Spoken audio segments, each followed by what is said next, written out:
Hello! And welcome to a Filthy Casuals version of Sinister Secrets of Saltmarsh. Dun, dun, dun. And we are showing off things on the screen that you can't... Well, I can't even see. Alright, what are we looking at? We are looking at the shiny, awesome DDO Market. Thief Kitty says hello, and that's not the right thing to click on, Druid, you dingleberry. There we go. Click on this one. That's the one I want to work with. Alright, so look at this amazing key art. This is actually... That's been the running gag since they announced the Sinister Secret of Saltmarsh, is that it's all about how the Scooby-Doo feel of things. Definite Scooby-Doo vibes. I mean, look at that logo. Look at that logo. The Sinister Secret of Saltmarsh with the woo. That's just freaking amazing. I love it. And there is the key art with the allegedly rumor. If there's a rumor of a haunted house, the house is always haunted. Just saying. We got some bats, we got some spooky lights, we've got a band of adventurers probably gonna get themselves in trouble. But anyway, so this is DDO's first mini expansion. And so this is different. Now, Standing Stone did release a mini expansion for Lotro, the War of Three Peaks. And the pricing was the same. And the goodies you got were more or less the same in terms of, you know, what you get for what you pay for. The main difference is that there was a bit of a backlash from the Lotro player community about what was included in it. It was felt that it didn't warrant to be called an expansion, and Standing Stone was like, well, there's enough systems changes, we call it expansion, and we're going to charge you for it. Alright, so Saltmarsh is the same way for DDO, and we have the Ultimate Fan Bundle, the Collector's Edition, and the Standard Edition, and you get more things the higher up you go. And these are the prices, $99, $59, and $19.99, so basically $20, $60, hundo. And I am going to offer some full disclosure here. I didn't actually pay for my copy of Saltmarsh. I was graciously granted a code from Standing Stone Games as a content creator. So if you watch today's weekly Wednesday lunchtime live stream as I did while I was at work, don't tell my boss. Cord mentioned that he handed out codes to streamers, and I was one of the lucky recipients. What is wrong with you? But it's all good. So that is the full disclosure. And so, yeah, those of you who have been following my journey know that money is a thing that I have to worry about. So I wasn't getting paid until the 15th, and it still probably wouldn't have been in the budget. However, Standing Stone did me a solid. So, I do have the Ultimate Fan Bundle attached to my account, and we're about to go through what we got here. Now, they have not only the prices by upgrade. Here's something interesting. This is the first time I think I've seen it say buy or upgrade on these two.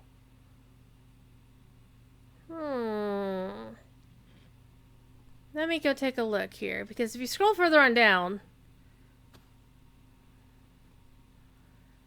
I'm going to go take a quick look. You see no buy or upgrade options for Fables of the Feywild? So I wonder if this is actually new. So this is something we should ask Cord. So we should ask on the forums, is there an actual upgrade option? So is this a case where if you buy now, I don't know, maybe I'll have to go back and see if I can use the Wayback Machine to find the Feywild purchase page and to see if these two options had said buy or upgrade. Because to me, upgrade implies that if you buy the lower one, this upgrades you to the higher one. But you're not paying... I don't know. We'll find out. In the meantime, here's also key features.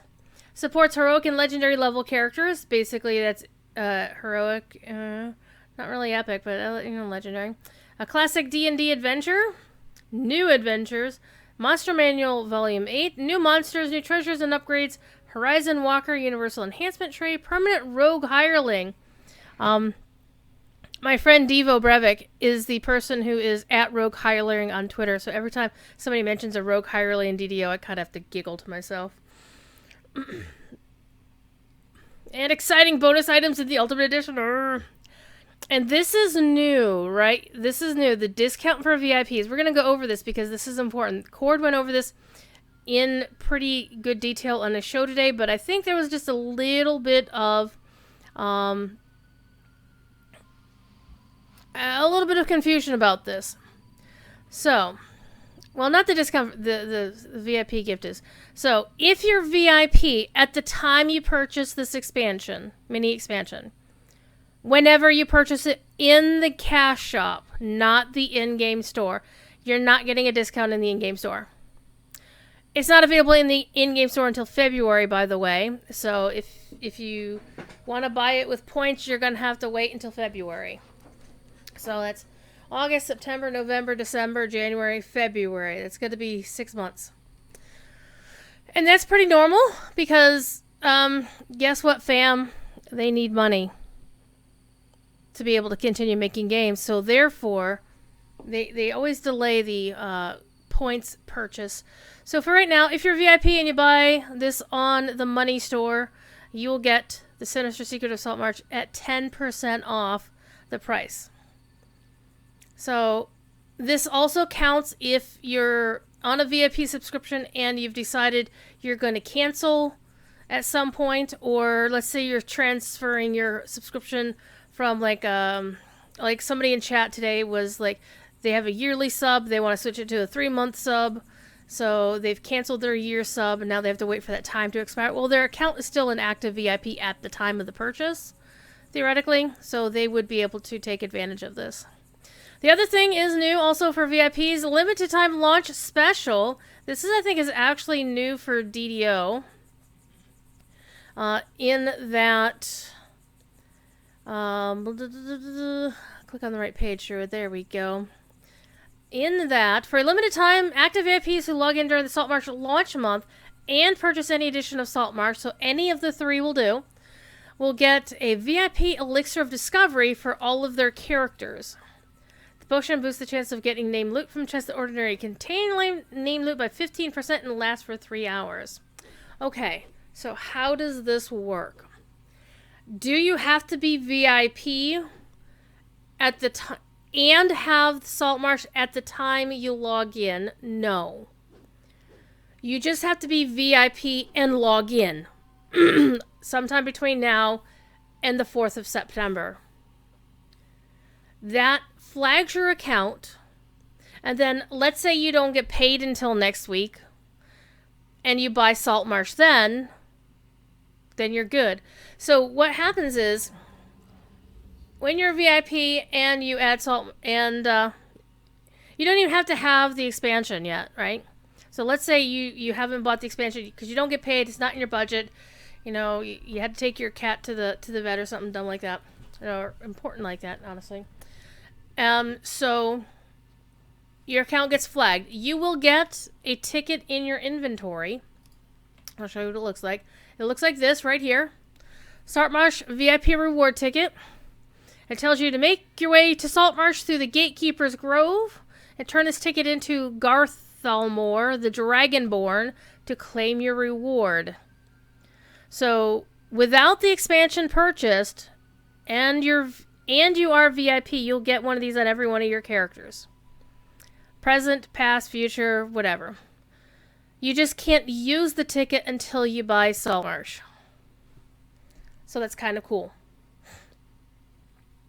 And they also have an additional thing on here that goes into more details about the expansion.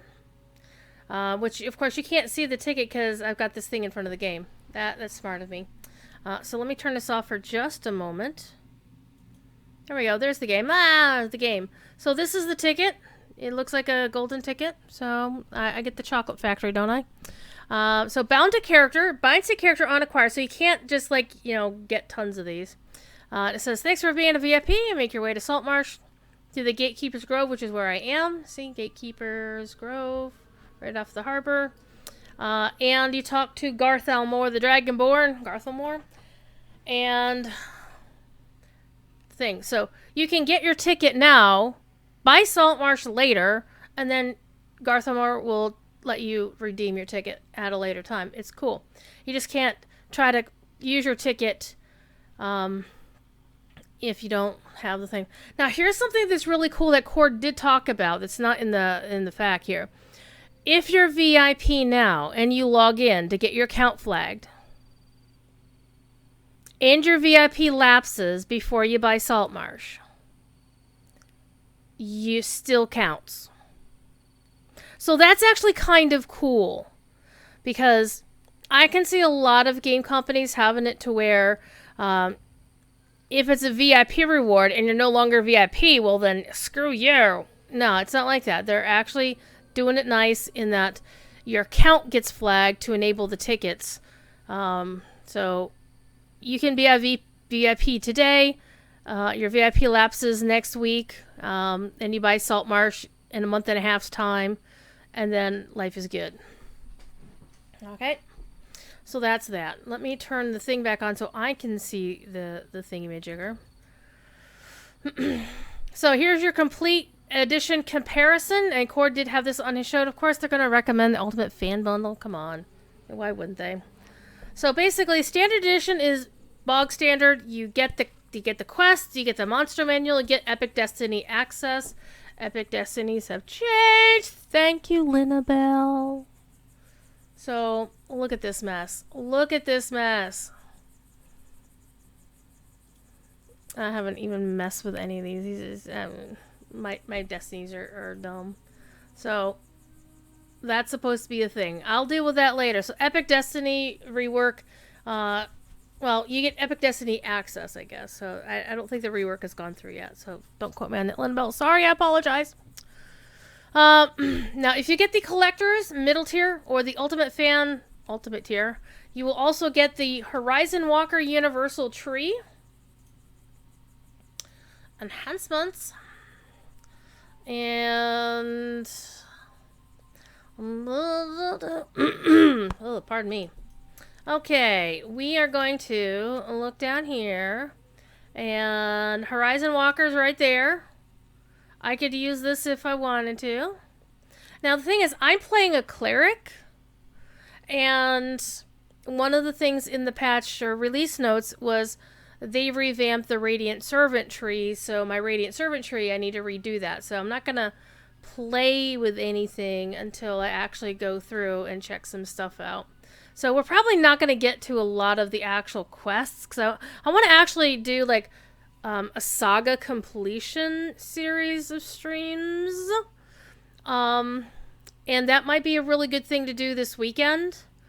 Maybe Saturday in the afternoon and Sunday in the evening after work, because it's a 30% Guild Renown weekend.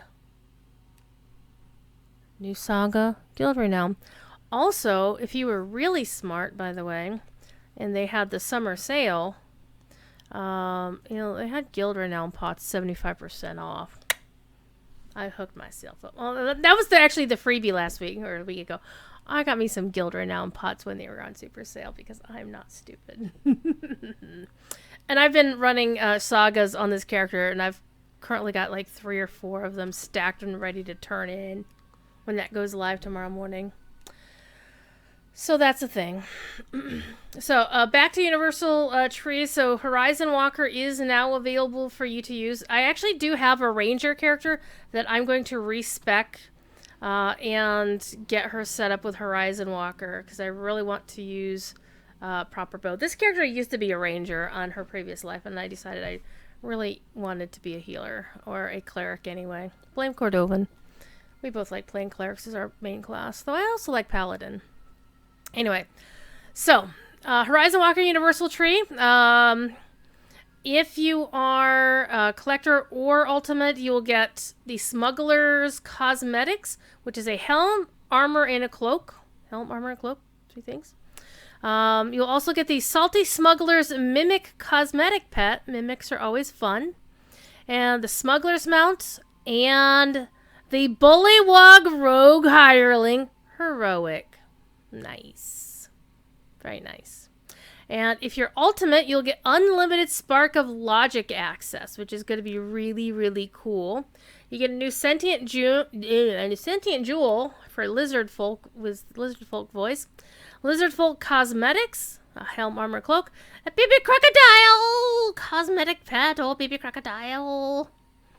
And yes, Bonnie Bew, I will totally sick it on people for no freaking reason whatsoever.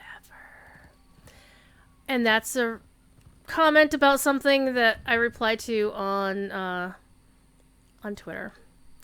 Ultimate Edition also gets the Bullywug Rogue Hireling Epic version, so that's one reason why you might want to go to the Ultimate versus the Collectors, is you get that level 30 Rogue Hireling.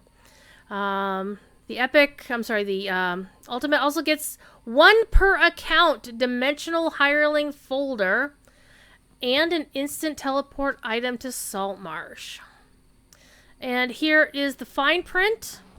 Scheduled for release, blah, blah, blah. Inventive delay, blah, blah, blah.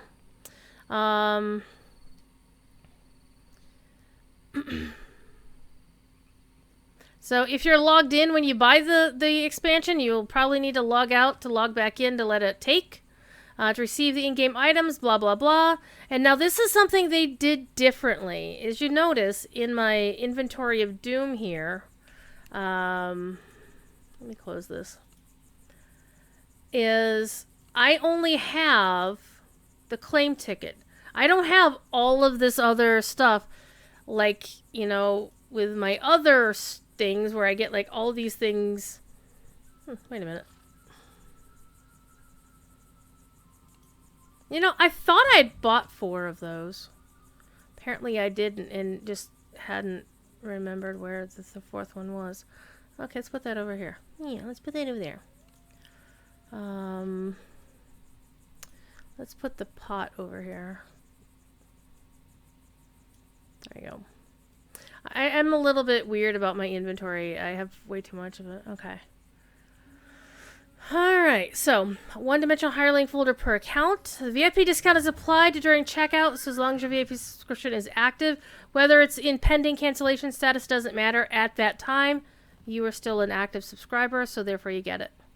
And here is the fine print about the VIP Elixir of Discovery. Claim tickets will only be granted to the VIPs who have logged in between the launch of Saltmarsh on August 4th, today, and the end of the promotion at 11:59 p.m. Eastern Daylight Time, September 5th, 2021. Wait a minute. They said September 4th, but that says September 5th.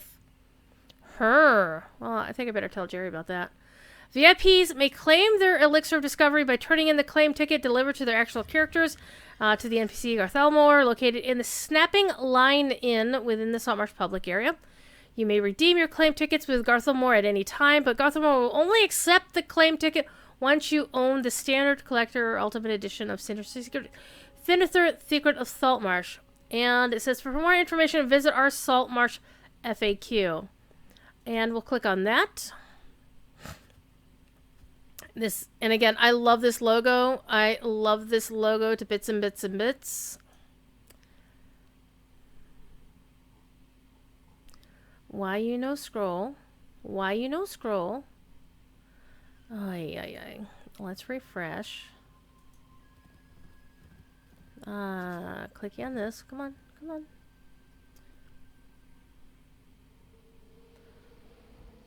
Alright, we'll do this the hard way, apparently. That's not what I meant. Well, it's being grumpy. So there's a FAQ, an FAQ. And if it's gonna be grumpy and not let me scroll, then I'm going to get rid of it. And I will link it in chat. Let's link this thing in chat. Chatty McChat. Igneous, hello my friend. Also Tiskit, how you doing? So that's the FAQ for Sinister Secret of Saltmarsh.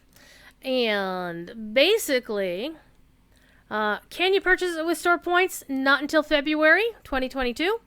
When it is available, it'll be available for $19.99 DDO points. The Monster Manual 8 will be available separately for $5.95 DDO points. And the Horizon Walker Universal Tree will be available for $4.95 DDO points.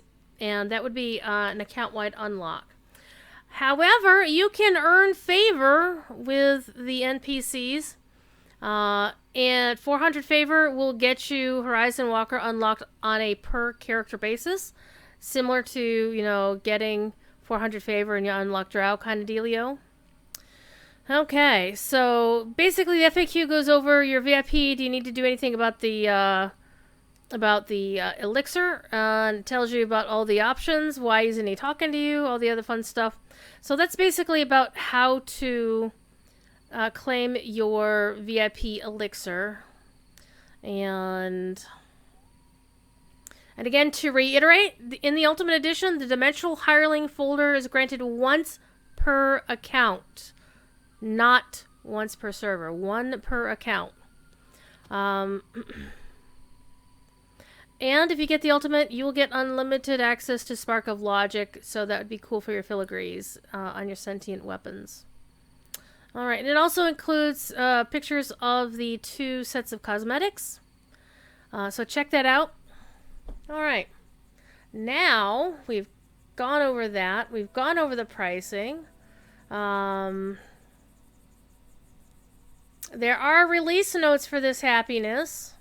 The release notes are very long. That's what she said. And I will link them in chat as well for you to skim over with me, if you so desire. Boop. Okay, and I'm not going to go over all the details because firstly, I don't actually personally understand all the details. This is DDO for casual folks, so I am not level 30 and never been level 30. My highest level character is this one, and she's level 25. Okay, so unlike previous expansions, you don't get a claim ticket or a clicky in your account to suddenly open up all the crap you get from that expansion. You have to actually go to the NPC that we're about to go visit to get all your goodies. His name is, again, Garthelmore. He is in the Snapping Line Inn in the Saltmarsh. And so the big things in the release notes, besides hello, things are happening, they have nerfed some of the higher end monsters. They basically have done a pass of not only itemization, but also of monsters to make some of the epic levels 20 to 30 be a little less epic on the monster's part, and also to make itemization scale properly across the board. So good times. They also fixed some spells. You can now cast fireballs underwater. I'm so gonna do that at some point. Hirelings got a tweak to make them not as stupid as before, so that's gonna be cool. Saving throws on all epic monsters on Elite and Hard have been reduced. That's amazing.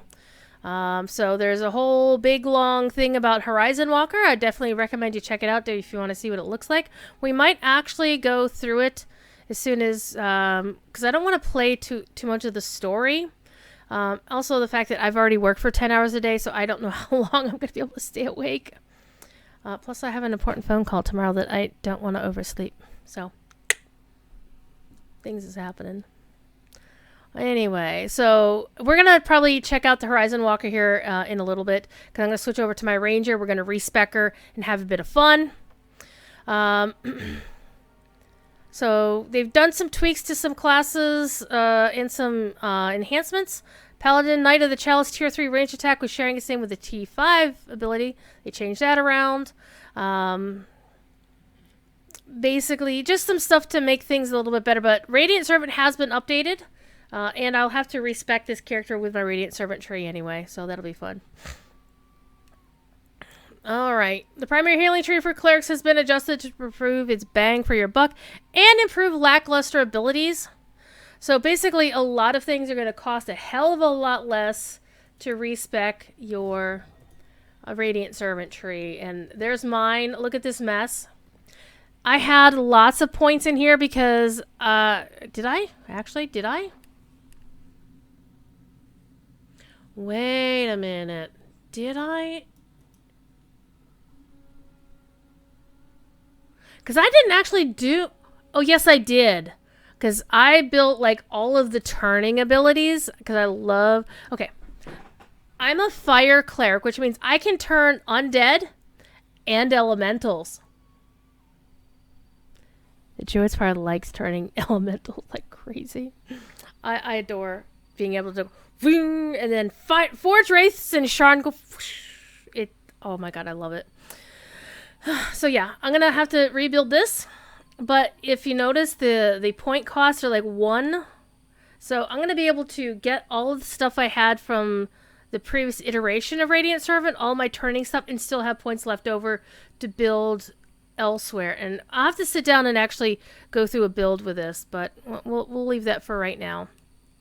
So yeah, Radiant Servant is going to be much more sexy. I'm really looking forward to working it out and seeing how I like it.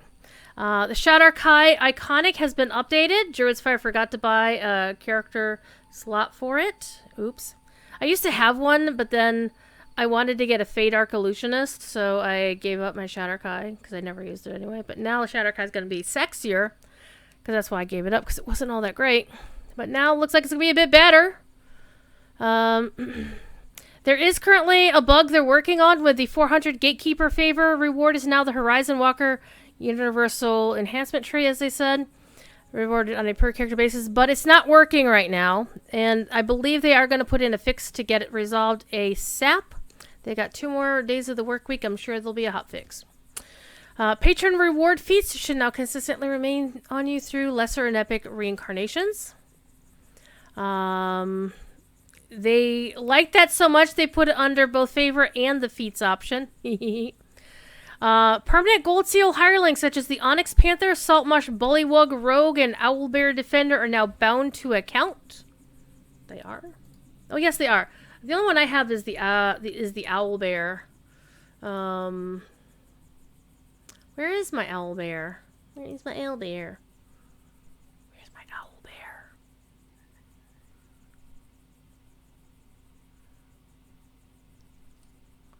I don't have my owl. Yes, I do. It's right here.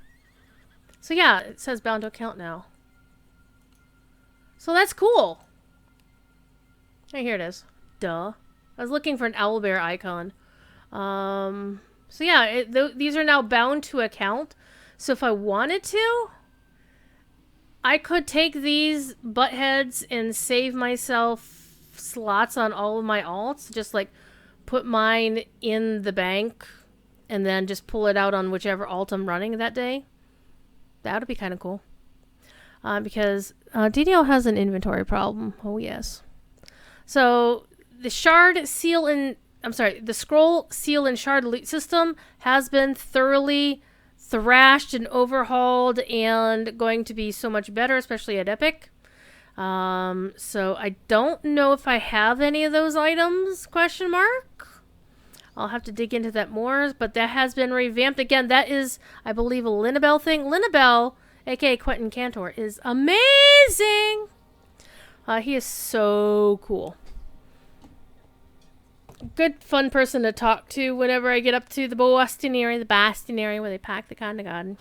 And ironically, every time I go to Boston, I hardly ever hear the Boston accent, which is really funny. So there's a whole bunch in the release notes about the itemization based on the scroll, seal, and shard system. Also, they did endgame itemization updates. Since I'm not level 30, it's not my problem yet.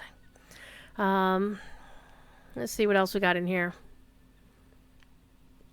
The new Monster Manual that just became available. It is free to VIPs, by the way. Monster Manual Volume 8 includes griffins, satyrs, goblins, God, there's a shit ton of goblins you can kill in the game. Animated objects, living spells, gnomes, harpies, Mariliths, forge wraiths. Oh, I'm going to kill lots of those in Sharn. And wights. Oh, I'm going to kill lots of those too. Okay. So apparently Barovia is a dangerous place, and so is the Abbey of St. Markovia, so you may find danger there. That's kind of cool. They removed the raid requirement, I guess, for the Demon Queen adventurers, so that's kind of cool. And spike damage in various high-end raids have been removed, kind of cool, or lowered.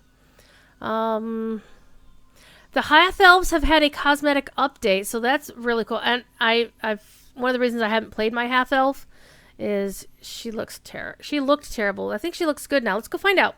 I'm going to log out real quick, and we're going to go look at the login, the character for my half-elf, and we'll see what she looks like now.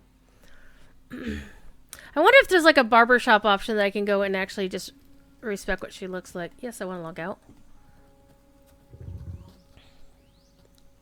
So they're adding like percentage number on hit points. If you can see something's hit points, you'll be able to see that. So that's kind of also cool. So there's all of that. So where's my half-elf? Here, she's my artificer. Look! Look at her! Isn't she pretty? Look at that. That is definitely an improvement from before. I like that. Look at that, look at that. So this is a half-elf. This is an ASMR. Where's my wood elf? Where's my wood elf? Here's a wood elf. So this is a wood elf. Like the first elf race that got the overhaul, right? And now this is the new half-elf. Looks more human, but yeah. I'm down with it. I like it. Okay, so let's get back in and let's go to Saltmarsh and turn in our ticket here real quick. And we'll see what we get. Now, I do actually need to put the, hi Zin. Is there a high elf? Yes and no. There is an elven race, like the original Corvair elves in the game, but they're not really called high elves, but they kind of are. And then they made wood elves, which are basically race, in stat-wise, wood elves equals regular Corvair elves. And then there's like the half elf, which you get to pick, are they more human, are they more elven, and you go with it from there. Okay, kitty. All right, we need to find a page of the Codex of the Infinite Planes, and something bad is happening in Saltmarsh. So we're gonna go to Saltmarsh. Thief is gonna say hello, because he is a thiefy. Okay, so this is a boat. We're on a boat. We're in a boat. So there's a big honking portal back home to Eberron.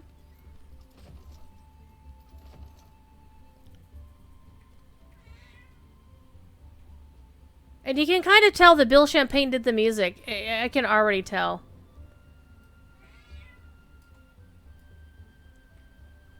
So here's our NPCs, including this person will be the NPC we're going to talk to start the questing, and you can see the chalices for the thing. And these are our two saga personages. So they'll tell you what quests are available. I just gave myself the heroic one because, whatever. Alright, and you can basically see there's 10 quests in this mini expansion. So that's kind of cool, and those are the names of the quests. We're not going to do them yet. And then there's also the epic version. The epic version is for level 30 only. So we have an auctioneer. We have the fate spinners here. Garthelmore is the NPC we're going to talk to. This is the dude. He has a very nice outfit, by the way.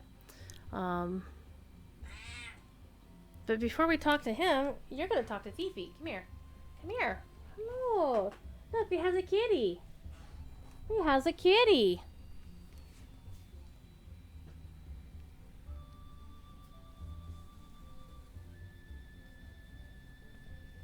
You have a kitty.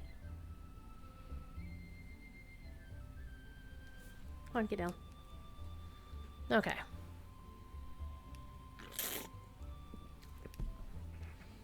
Alright. Garthelmore apparently is so tall that when we look at him, his character portrait shows us his upper chest.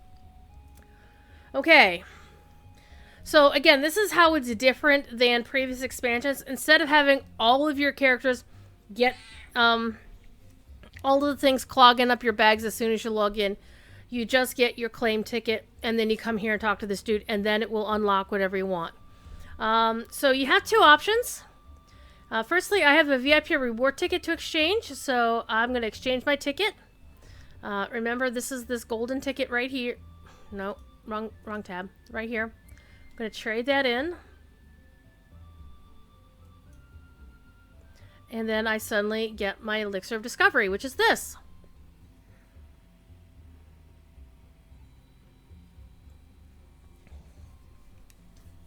So any chest that would normally get you named loot, this item will get you a 15% chance of getting that loot. 15% better chance of getting that loot. So you get one per character. So you don't get like unlimited amounts of them. The other thing is you'd like to claim something and you have choices. And this is where you want to be careful about what you do. There is actually a known issue where one of the cloaks is giving you the wrong cloak, and then you just have to go back and claim the one item. So you can either something from the collector's bundle, you pick the one item. Something from the ultimate bundle, you pick the one item. See, look at this. You can claim any one of these, right? Or you can click, give me all of the things. I'm going to do that. All of the things. And sadly, Druid has no more bag space left. Okay, so what did we get? We got a tricorn. Nice. Very nice. So we got a lizard folk face hood. So that's a mask. We got a high society cloak, which this is the bug, right? So there should be a lizard folk thing. So I'm going to go here. And I want to claim the armor. I have to claim the armored set again. So I'm going to have to delete the extras, but you know, it is what it is. So I just wanted the cloak. Actually, I didn't want it anyway. So here's what you can do if you wanted to, is you could claim these cosmetics over and over and over again. However, there's some things you can only get one of, and that would be like the horses. No, I'm sorry. The Sentient Gem of the Lizard Folk, you can only get one of those, I believe. I think. Let's ask him. Oops. I didn't mean to do that. So let's get rid of some of this crap. Okay, we're gonna get rid of that spare thing. Get rid of that. So this is the compass is the teleport item. So I'm going to put that teleport item down here. Get rid of that.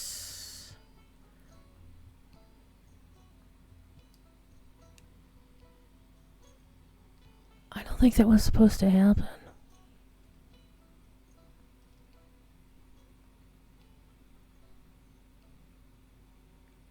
Or maybe every character is allowed to get a Froggo. So Froggo is the Bullywug companion. He's a rogue. Alright. I wanted to keep the cloak, so we're going to get rid of this. There's the horse. Smuggler steed. I already have one. So I'm going to get rid of that. Okay, that's the mimic pet. And these are bound to character. This is bound to account. I think they made a mistake. That's okay. There's the cloak. Alright. So let's get rid of all the spare stuff that I didn't want.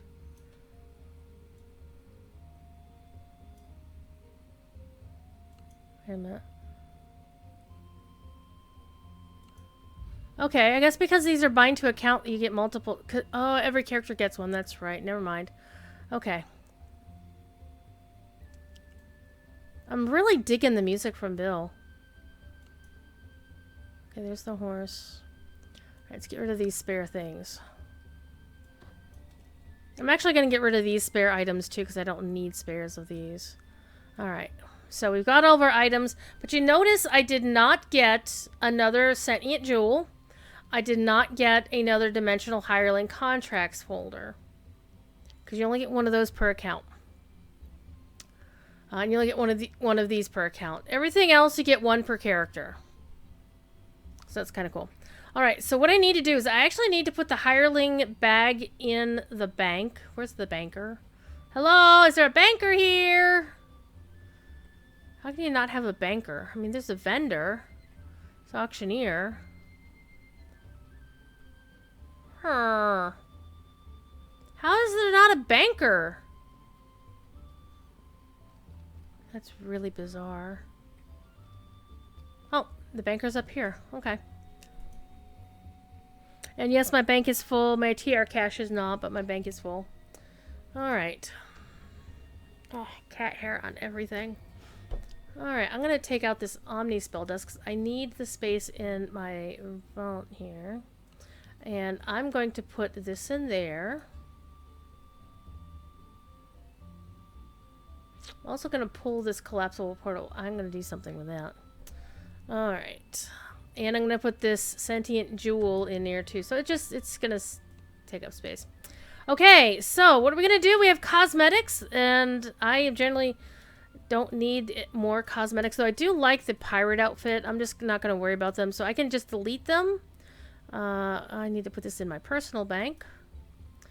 And I don't have any space in my personal bank because I am a dingus. It's bound to character. Bound to account. Well, you know what? Small augment bag. Small gem bag. Well, we're going to take this small gem bag and we're going to throw it away. Because I don't need it. I have a bigger one. And I'm going to put you in there with your other level 30 friends. Wait, when did I get Commendations of Valor? No, oh well. Okay, so we're going to use the horse because now we have a mount tab. This is my collection of horses. And mounts in DDO are account wide, which is really cool, by the way. When will Lotro get that? I don't know. And you use the item and then your horse is in here or your whatever. It's in there. And then you drag one of these down to your hotbars and then you can use your mount. Anyway, it's basically a clickable skill. Alright, let's use the baby crocodile. Get that account wide. Get that going account wide. Yeah. Let's go with that. I'm gonna, again, throw away after I went through all of that. Again, tricorn is cool. Got a smuggler's cloak. I'm not gonna wear the smuggler's outfit on this character because her theme is all blue. Here's the smuggler's steed, and I'm going to run with a mimic pet because mimics are awesome. Okay, so that's pretty much cleaning up the items. Now the other thing I want to do is show you how the Dimensional Hireling Contracts folder works. And to do that, I need to switch alts. We're going to go to an alt with a name that Zin will find very familiar.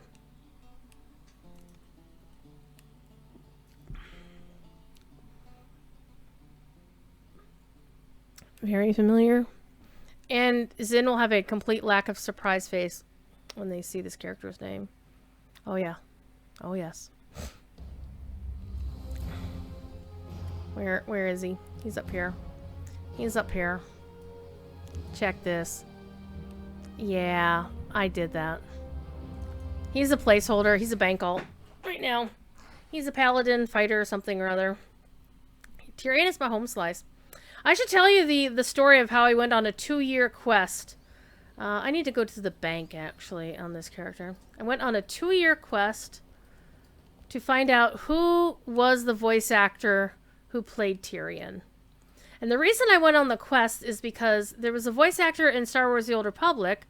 If you played Republic and you did the quest line on Alderaan, the leader of the Alderaanians was a gentleman by the name of Charles Organa. And his voice sounded a crap ton like Tyrion. Like, a lot. So, I pinged the Star Wars people, say, hey, who does this voice? Because one thing they don't do is, while they do credit, I can just go to the bank over here.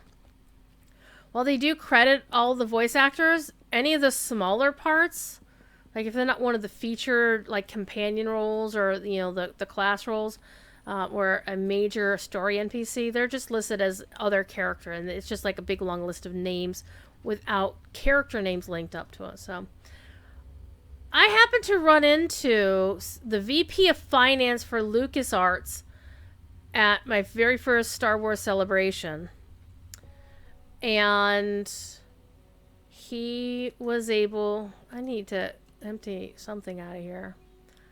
Oh, yeah. How am I going to do this? How am I going to do this?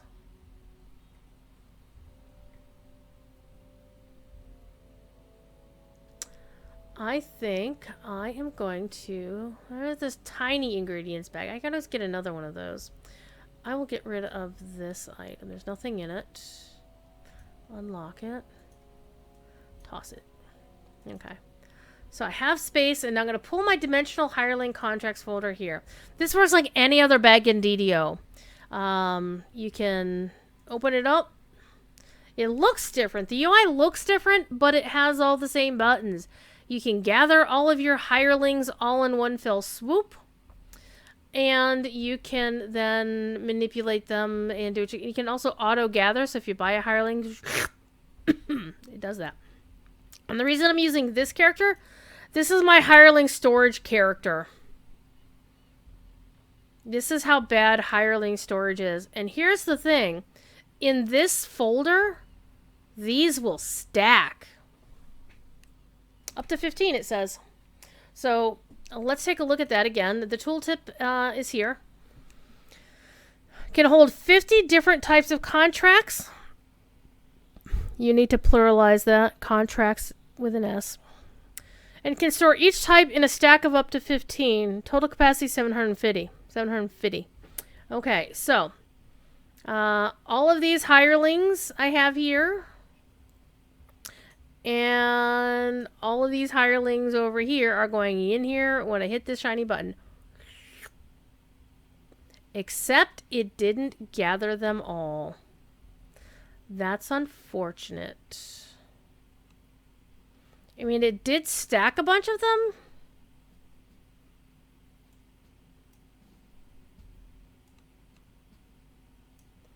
I wonder if that tooltip is actually wrong. Because it should have stacked them all.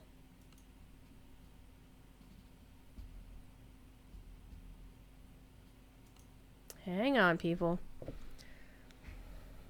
50 different types of contracts and can store each type in stacks of up to 15.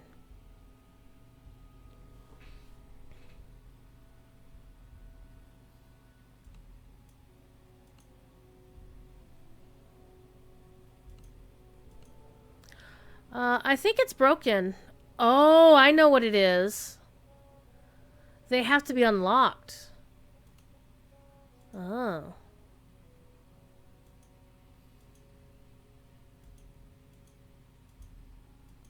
I think that's what it is. They have to be unlocked for it to work. And it doesn't matter if they're a gold seal or if they're a vendor. As you can see, I've got both kinds in here. There's a vendor hire. There's a gold. There's a gold seal hire. There's the one that I get for creating a new character on a new server.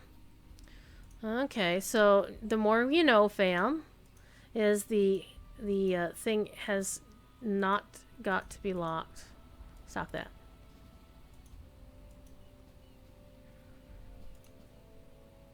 Keep looking at this like I really need to rearrange these. So that one should have gone. Oh, I already unlocked it. Never mind. Click unlock. Click unlock. Click unlock. Click unlock. Let's try this again. Gather. Now I'm really puzzled. These are not locked. But they're not going in.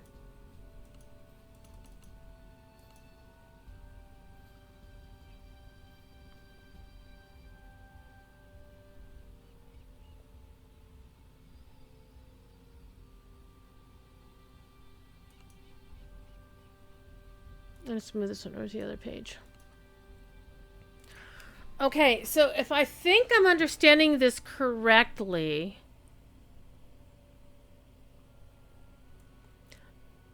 I think I understand why this isn't working. All of these have the timer on them. Oh, stop it.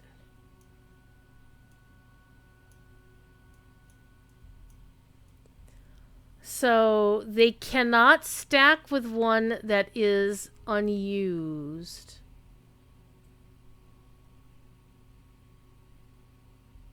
Now, let's do this.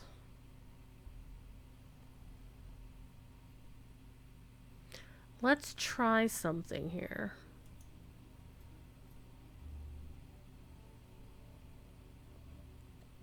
It'd be nice if they were alphabetical. Okay, Albus Gladwin. So here's Albus Gladwin here. Here's 2 here. So we're going to bring these out. Okay. And then we're going to try to put this one in. Okay, it won't let me put it in. Okay, I think it's going to be because if you've already set off the timer for that hireling, then you're out of luck. That's got to be it. Like, I have another collapse portal. Hold on, that Phoenix has one. So that explains it. If you've already started the timer, it doesn't go in the bag. I do, actually, Tisket. I ran into the VP of Finance of LucasArts, and then he gave me the email address of Orion Kellogg at LucasArts, who is the person who casts the voice actors. Basically, Sotor's in LucasArts' version of Andrea Toyas from Blizzard, right? And so he told me the name of the actor who played the SWTOR character. And I went to the guy's website and listened to him. And I was like, I'm not sure this is really Tyrion. And at the same time, I was also pestering the Warcraft Twitter feed back when, like, all of the community managers shared it. Like, so Regarius was answering it. Devlor was answering it. All, like, Zarim and Bashiok, they were all answering it. Notice how only Devlor is still there at Blizzard. Everyone else, they just scattered to other places. And so they couldn't figure it out. And this is also when I started becoming friends with Taryn. And so I asked him, and he said he couldn't remember who the voice actor was.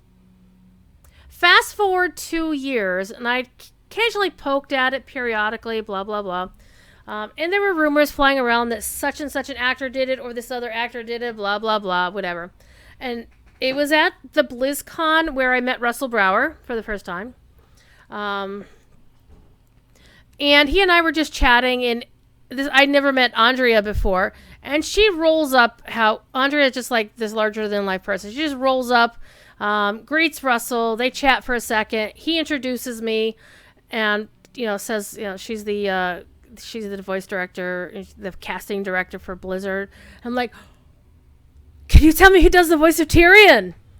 And in 2 seconds flat, she says, "Oh, it's Floyd Van Buskirk," and just rushes off.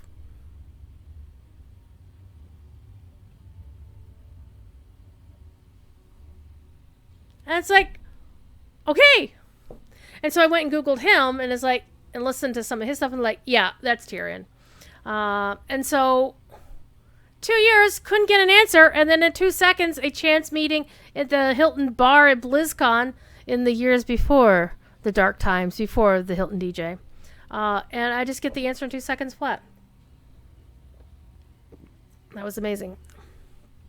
So that was cool. And I love Andrea, and it was definitely my privilege. The first year she had the Overwatch cast there, and they were in the Hilton bar, and there were so many people wanting to get into the area that they had basically taken over one of the side seating areas, and so many people were trying to get in there to say hi or whatever. And I kind of placed myself at the, on the bar side of their little group, so I was basically the bouncer, and that's how I met Jay the Bard. And I'd recognized him from winning the talent show, and I was like, no, dude, you're cool, come on in. So I let him in, and then other people were trying to get in. I'm like, no, man. And for like 2 years afterwards, I'd run into Andrea at con, and she'd be like, you know, she let me, you know, hang out with him and whatnot. And she thought I worked for Blizzard. I'm like, no, I don't. I'm just a fan, and I'm used to doing shit like that. So that's the thing. Anyway, let's not talk about Blizzard stuff. Let's talk about Sinister Secret of Saltmarsh. So we've just found out that used hirelings, ones that you've activated, you cannot put them in the hireling contracts folder. So that's going to be important if you want to basically switch out your hires whenever you feel like it. You're not going to be able to do that. But I can immediately see that they really need to put some kind of alphabetization on this, because this is a mess. You can't find anything. But you can set it to gather, you can set it to auto gather, so it's still cool. Look how much free space I now have. Look at all this happiness. Alright, so we did that. Alright, we checked out what my half-elf looked like. We checked out the hireling thing. And we should probably go check out one of the quests. Let me go check out the Signum U channel. I have to thank somebody for the raid over in the Signum U channel. Alright. Wait a minute. I need to look at my spreadsheet. Who does not have a greater tome of learning? One of my alts might not have a greater tome of learning. And I have a spreadsheet. My barbarian cleric druid doesn't have one. So I think she should get one. I should send that to her. But I can't do it right now because my bags are full. Anyway.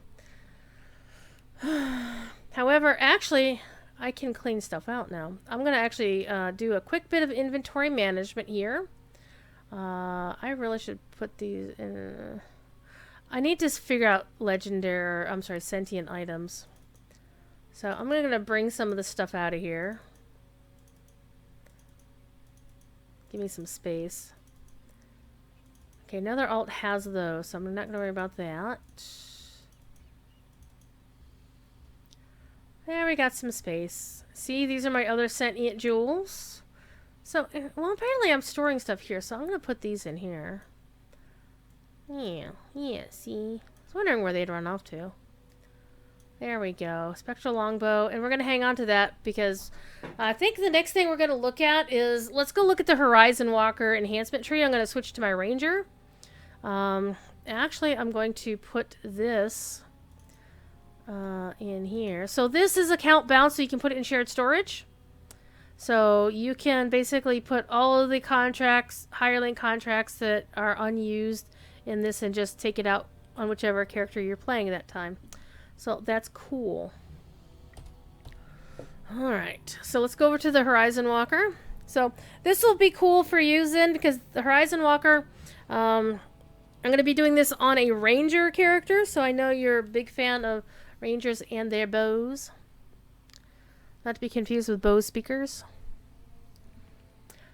They did 4 times worse, so nice. I know. I got to hug Russell. Actually, isn't that where I met your bow? Speaking of bows, Tisket. Yeah. Come on. Let me log out. Sometimes DDO does have a problem letting you log out for some reason. I don't know why. It just is. And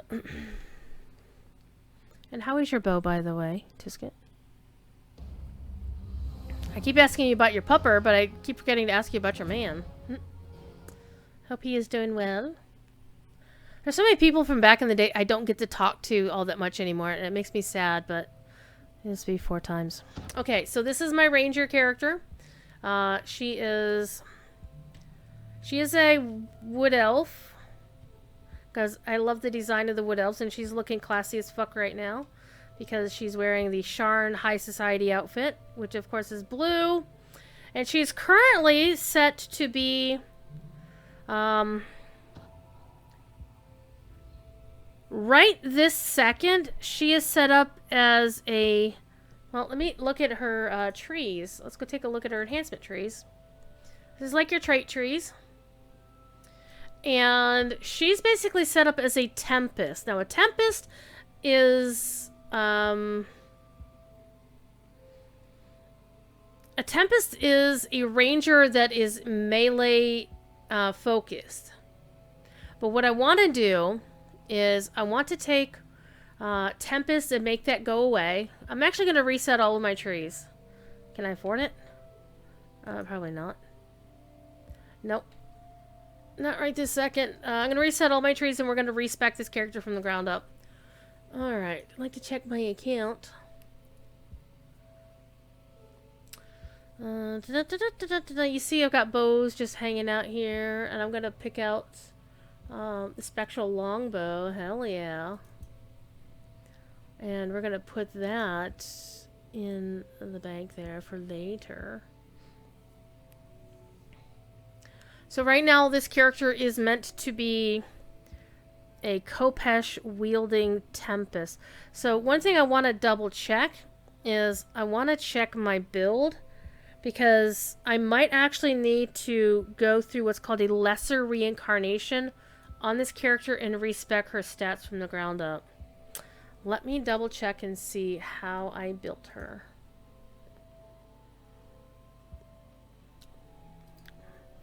Yeah, I need my enhancement trees again. Bring those back up. Close the bank out. Close the inventory out. And also...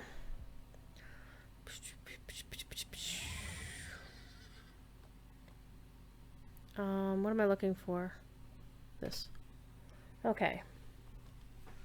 So yeah, I spent... And I have 2 levels of Rogue. I'm probably going to keep the 2 levels of Rogue because evasion's amazing. Let's see. What kind... Whoops. Damn it. What armor am I using? I'm using light armor. So Horizon Walker and light armor equals good.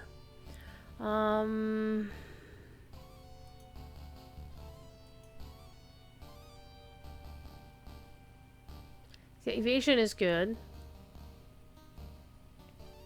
Evasion is really good for avoiding traps, too.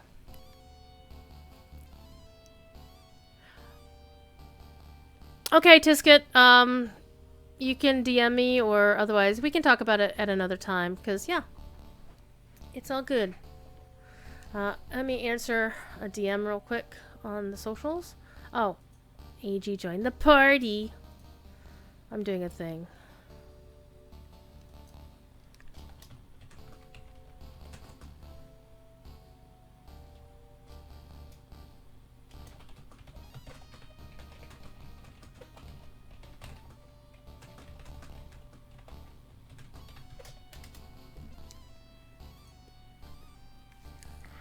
Okay. So, favorite enemies, range attack, sneak attack, trap finding good.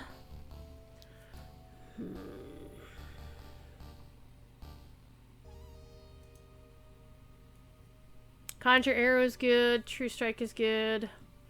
But basically what I want to do is rebuild this away from all... I mean, this is really good. If I wanted to do damage as a dual wielder, this is like really, really awesome. But if I want to get rid of this, I probably should build my character from the ground up again. Because I have a feeling that when I built the character, I want to make it a dex build. God damn it. I want to make it a dex build and not a strength build. Because strength is what you need when you're melee, but you need dex if you're going to be ranged. So we're going to redo this character. So I'm going to have to find out where... We're going to have to log back into Tyrion because he's the one with the lesser hearts of... Except, you know what I have? I have a lesser heart of wood. All of my characters get lesser hearts. We're going to take this bad boy right here, and we're going to use it and go talk to the Fate Spinner downstairs. So, a lesser heart is how you respec a character without changing any classes. Unless you get a plus and then a number heart of wood, and at that point, it becomes a... you can change that number of class selections. So let's rebuild this character from the ground up.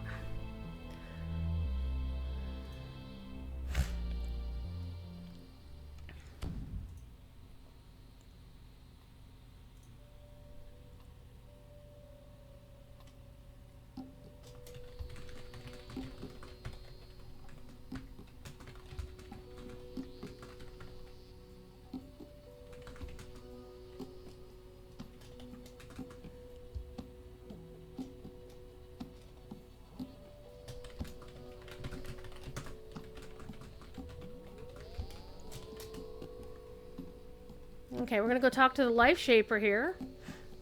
I love this outfit, by the way. Plus the tiara that I picked up for kicking some ass and taking some names in Hardcore Season 3. Hell yeah. Okay. So, for those who are not familiar with DDO, you can or Dungeons and Dragons anyway. You can reincarnate your character these different ways that you can see right here. Mention Jay the Bard, he goes live. And you need a heart of wood or a heart of blood to make it happen. And these are various respecs, but there's some rules on the respecs. We're not going to go into mass detail about it. There's a racial reincarnation. You have to be level 20, unless you're an iconic, which means you have to be level 30. Basically, you can change your character's race. So if I didn't want to be a wood elf, I wanted to change myself and become an orc. You can do that. Epic reincarnation is if you're level 30, and it's also what that does is it takes you down to level 20, and then you re-level from 20 to 30. And it's basically respecting your character if you're at level cap.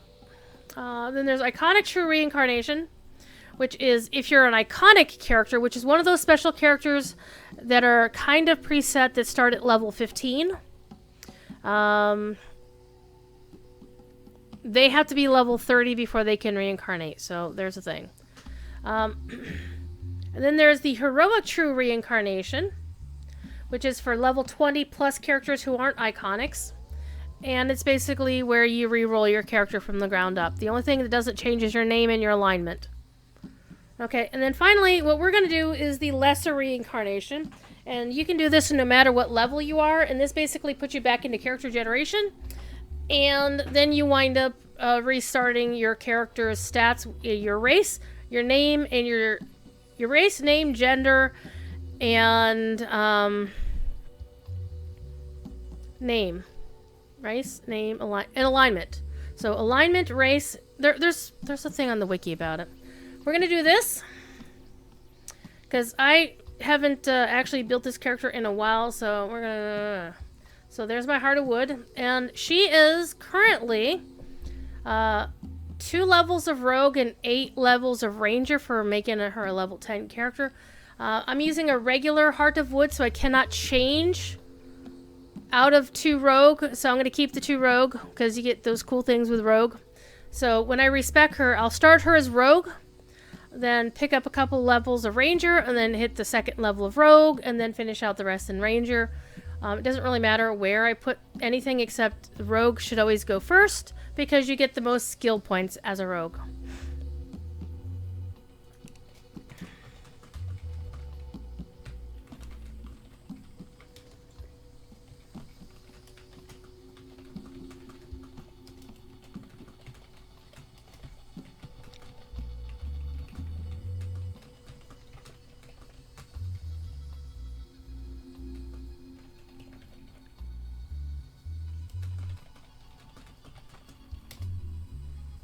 Okay. So let's place our chosen Heart of Wood below, and then we click the button. And the cool thing you get is your character respec. And if you were a regular build, level 28 point build, you now get 32 points in your build. My characters, since I bought the account-wide upgrade, all my characters start at 32. So that's a thing. So one thing I will not get is a past life out of this, so I'm not actually doing a true reincarnation. So past lives are a way that players use to improve the power of their character. So they like reincarnate, do true it's called tiaring. They do true reincarnations like over and over and over and over again. And, you know, it's like, I can't keep up with that. Okay, let's do it. And then you have to type in your character's name. And there's the rules, and here we go. And it says you have to log out to do this. So let's do that. So any of the other reincarnations will set your character back levels. So for example, if you do an iconic I'm sorry, an epic reincarnation, you wind up back at level 20. If you do a true reincarnation as a level 20 plus character, you start at level 1. And you start the game all over again. And that's really the way it works, is you level up, you reincarnate, you level up, you reincarnate, and every time you reincarnate, do the true ones, your character powers up. This lesser one is just a respec, basically. So, let me zoom in. No, zoom in. I want to see what she looks like. Trying to remember the appearance. Take a screenshot. Okay. And you have to log out. And then you click your reincarnate button, and then you have to type your character name. You can still log in while you're flagged for reincarnation. You just can't really do much until you complete the reincarnation process. So let's go ahead and do this. So this is basically how you respec your character. So I could choose either Ranger or Rogue to start my party here. In fact, it's making me start as Rogue, so it won't let me change. Like, if I did Rogue first, Ranger second, Rogue third, I would still have to be Rogue, Ranger, Rogue, and then the rest is Ranger. So you can't change your classes on a Lesser Reincarnation, unless you've got a number on that Heart of Wood, which I didn't. Okay, next. If you want preset stuff, you can choose a path. I tend to not like choosing paths like that anymore. Even though they say, oh, you must be really advanced to do this. Fuck off. Do what I like. Okay, and this is your champion build, your 32-point build. And this is where you decide where you're going to put your points. So I'm actually going to go look up... I'm going to go look up Strim Tom's hardcore builds. I think he had an arcane something in there. I want to say he did, otherwise I'm going to be very unhappy. He had a Ranger, Alchemist, Inquisitive. We're not going to do that. Protect Warlock, Compare Druid.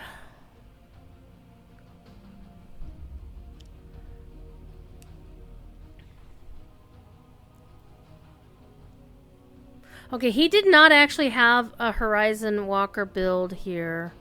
So what we're going to do is we're actually going to go look on the DDO forums real quick and see if anybody has a Horizon Walker build ready for us. That'll be interesting to find out.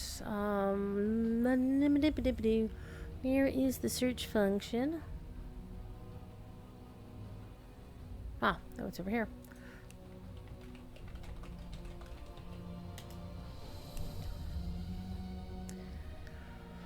Okay.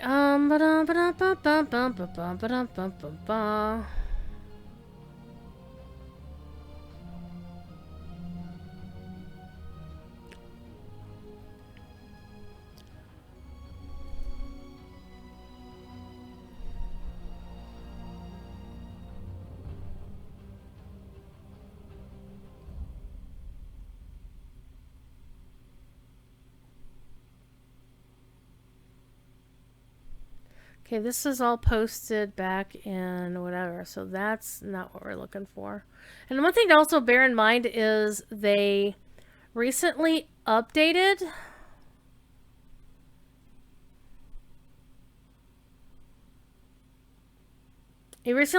bows in general, so this is just adding some more stuff. So we're going to build this character without me knowing what I'm supposed to be doing. However, I will look on the DDO wiki because they do have a starting up, a basic idea of how to start a class. And it's been a while, so you know, Rangers. Oh, and I hate the fact that if you go to the wiki, they get ads like every 5 seconds, and I hate that. Like, not ads on the sides and whatever, but ads like when you click on something, then you have to click through an ad to actually see the content you're looking for, which really pisses me off, and I think I know who to blame for it.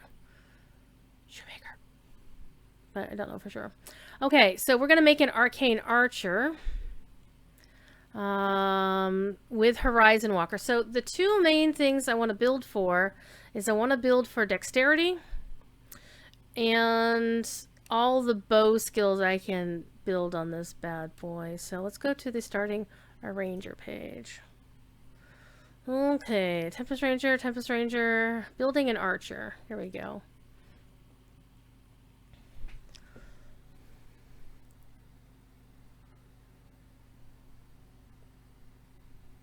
So you will still need some melee abilities, but you really need high dex. So we're gonna spend as much into high dex as we can. So we're gonna max that out, which looks like we can max it out at 20. You should never use a crossbow. This is always bow only. So no crossbows, no shenanigans. Okay.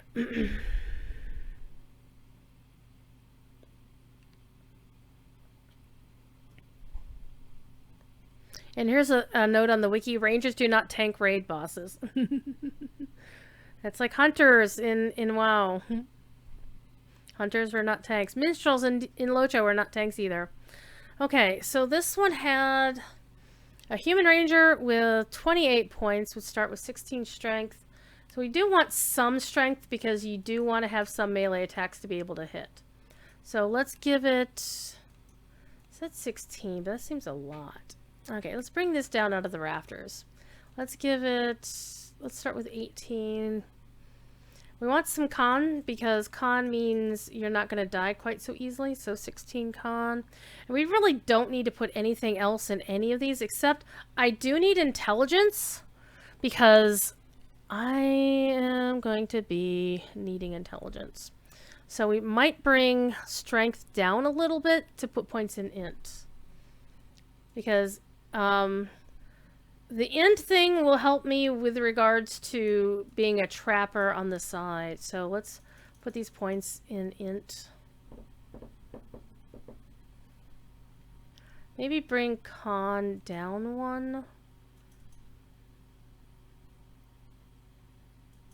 And I prefer round numbers if I can, but you know.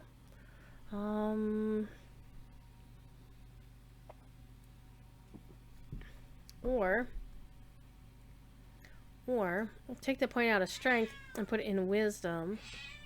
Hi, Thiefy. Because I will still need to cast spells. Hello, kitty cat. Hello, Thiefer. I think we'll go with this for now. If I need to respec later, oh well. I've got lesser hearts of wood in the bank, sitting around doing nothing. Okay, so we got 40 skill points. Again, I'm aware that I'm a ranger, not actually a rogue, but I want to put as many points as I can into my rogue skills to start with, because I will be having, again, 2 levels of rogue. So I need my disable device, I need my search, I need my open lock, I need my spot. Get up here. So, balance, spot, UMD. So we do need UMD. Max that out. We got spot, balance, and con. So let's put as many points as we can into con. Of course, it being off spec or off class. So balance, where's balance? Balance is up here. Let's put as many points as we can in there. That's maxed out. We can do haggle. I do like to put some points into jump. Not much, but a couple of points. Couple of points into swim, if I can. Tumble can also be good. So a couple points there. I got 6 left. And you can basically put them wherever you want at that point. Let's do some bluff. Let's do some diplomacy. And do some haggle. That'll be fine. There we go. Alright, we've got to pick a feat. Any old feat. We're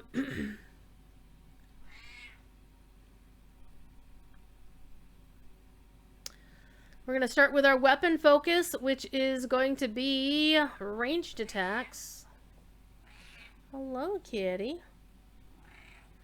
Hello. Oh, hello.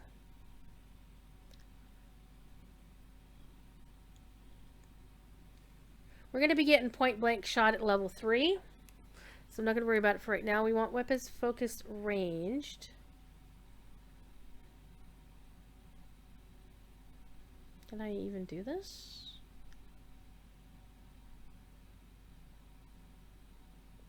I got a kitty. He getting tickles. He's getting tickles. Apparently I can't choose weapon focused range. Now one thing it will show you is it'll let you show unavailable. So let's go find out why I can't get weapon focused range. There's got to be a reason for it. Alright, trap making. Not going to worry about that. Hello, kitty. He gets tickles.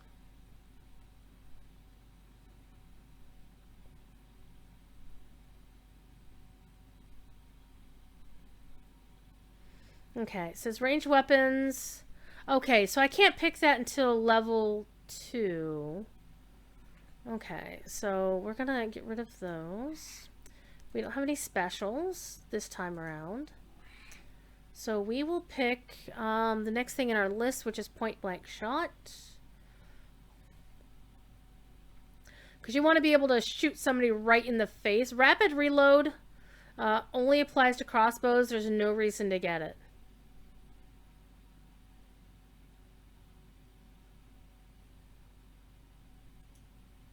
So let's get point blank shot.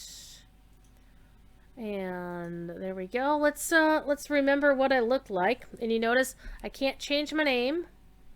And we are, of course, a beautiful elf, so we're going to choose red hair. I don't like the hairstyle. Some of the hairstyles are really weird. So this is a wood elf specific hairstyle. These first few. And I don't like any of them, honestly. I mean, this is the one I liked the most, is this one. The side cut. But it kind of looks weird with the stuff over here. So it's if I had to only pick one of them, that's the one I would pick. But I like the long flowy hair. But these are, obviously, if you play Lotro, this hairstyle is familiar. It's a hobbit hairstyle. This is a human hairstyle. And when I have elves, I like to have their ears visible. Or any pointy-eared character. So let's get you a nice hairstyle. And again, they do reuse some from the other game. Okay, I like this hairstyle. I think that's the one I'm going with. Yeah. Okay, and I think I'll go with a slightly darker color, or should I go with a really... Let's go with a really bright color. Why the hell not? And eyebrows... I like those. Eyes. Like those. Like those. I think those are my favorite. Number 5. Give her blue eyes. Don't you make my blue eyes. Whatever. Alright, let's get her a nose. A nosy. Okay, so that's the basic nose. I like that.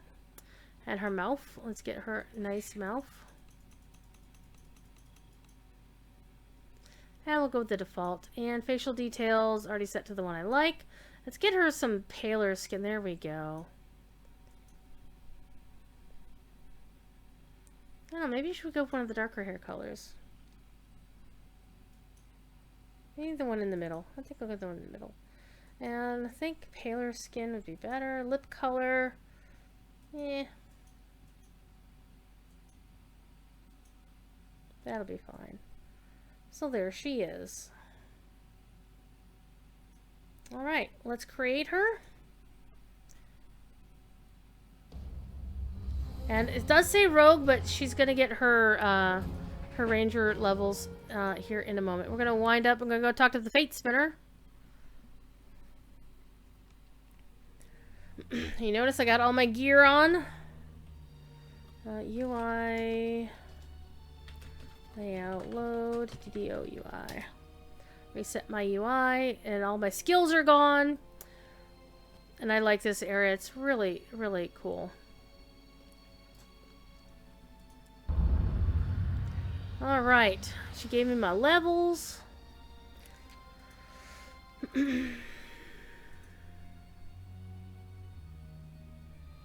So apparently for my second level I chose Ranger.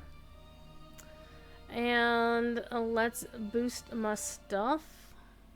And I always put my points in search, in spot, disable device, and open lock. Basically max out the stuff for rogue stuff. I still have some points left, so I will put them in con. And balance.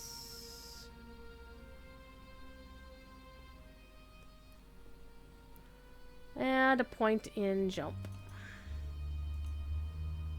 Class feat. Now I get to choose wild empathy. One, get down there. Oh, that's not a class feat. Favorite enemy are my class feats.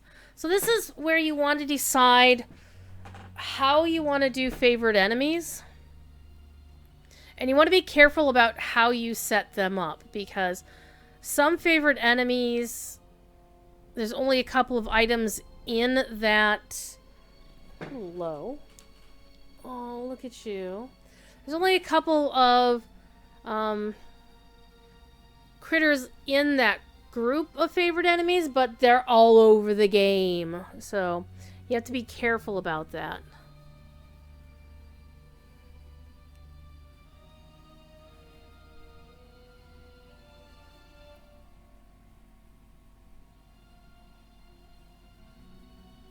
What are you doing?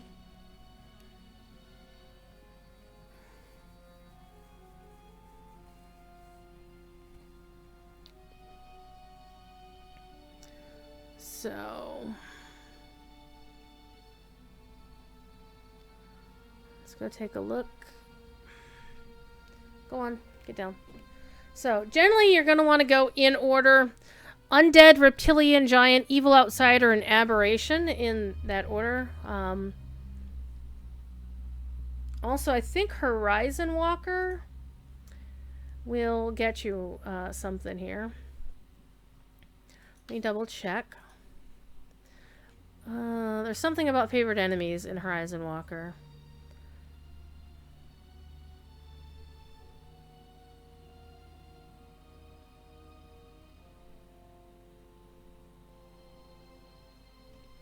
Something you should be able to choose. It's ability score.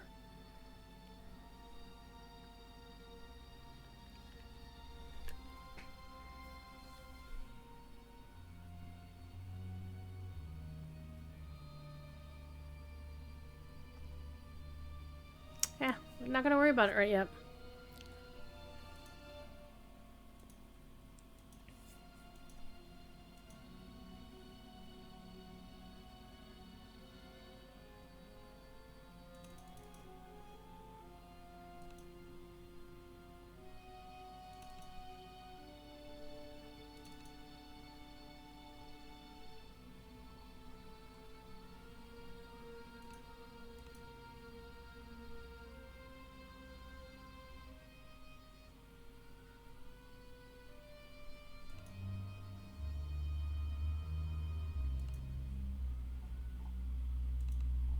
So we're going for undead to start with, because there's undead all over the damn game at all levels. So having that as a favorite enemy is good. Alright, now I'm a ranger.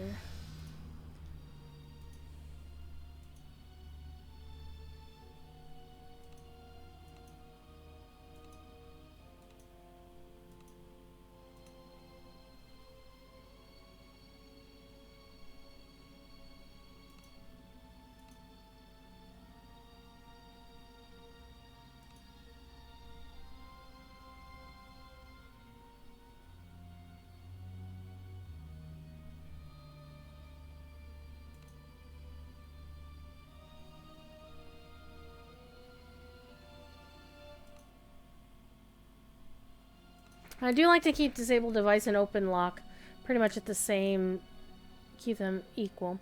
Okay, so now I get to pick my next thing.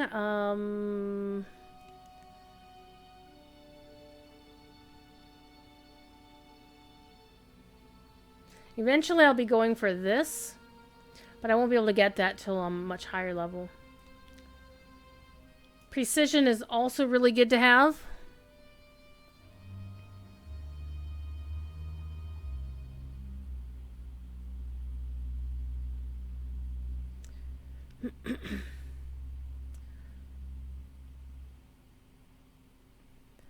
Alright, so what I'm looking for, there's my weapon focus right there.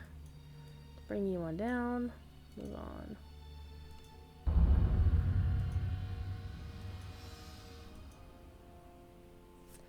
And they say always put your updates into strength. And use class enhancements to increase dexterity. But I think I'm going to put everything into dex. I kind of want to put it in wisdom to get my will saves up. Let's go with well, again, we do want melee as well, so let's add melee.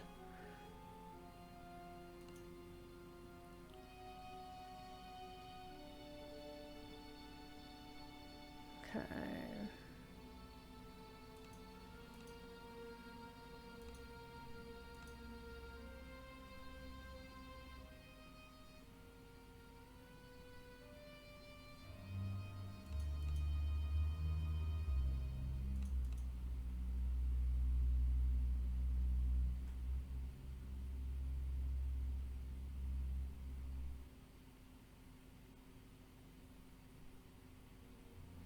I always like to put swim on just in case.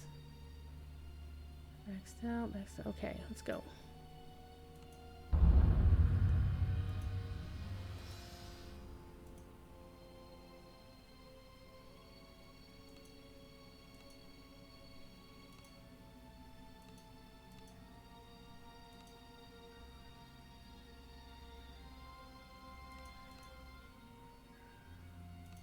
Fifi, what are you doing? My kitty is being a butthead. Let's add a point in con. Always add to con. Con good. Get your spells automatically.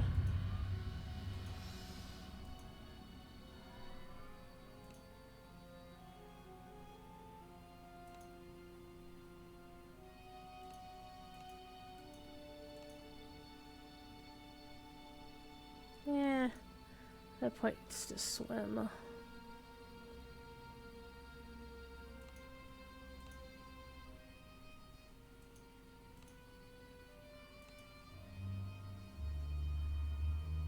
Or not.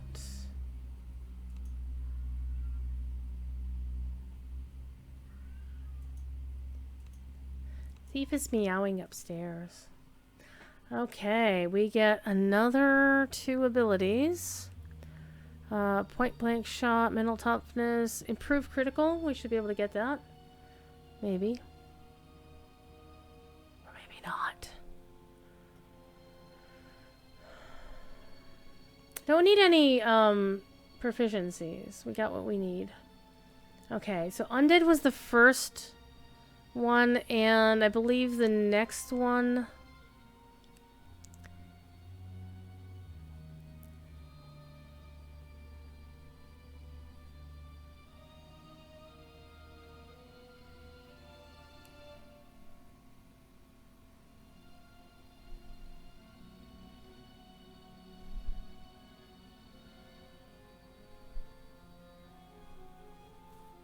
Reptilian, because kobolds!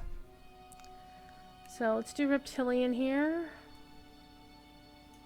That will also help against the lizard folks in Saltmarsh. And we need a regular feat as well. I take toughness.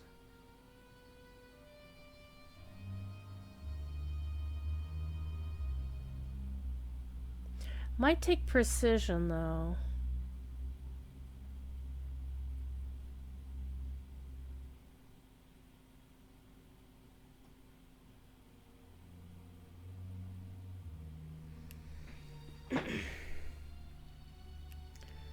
Alright, Roman Finesse isn't what we need. We don't need metamagics much.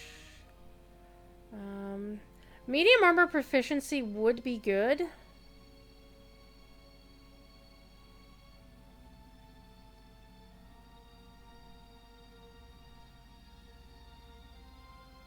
Evasion, it would give me more options for armor for sure. So we'll take medium armor proficiency. Because I didn't see anything else that really screamed at me to say, oh my god, take this.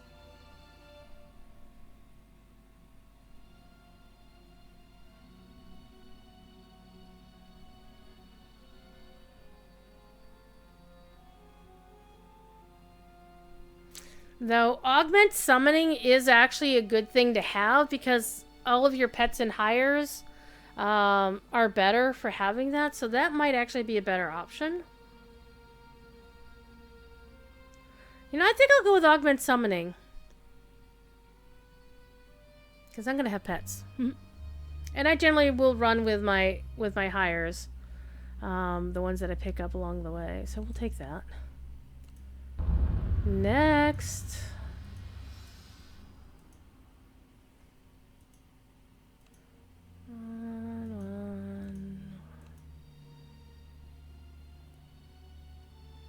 Again, you always want to keep these two, if you're going to do a trapper, you always want to keep disable device and open lock and spot and search maxed out if you can. Okay, got 3 points. Let's put one into swim. Swim, swim.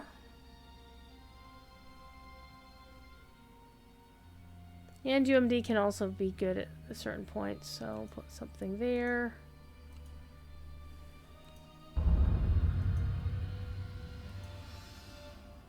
So when I took my level 8, that's when I took my level 8 was my rogue level. So we're going to go with... We're going to go with Dex this time around.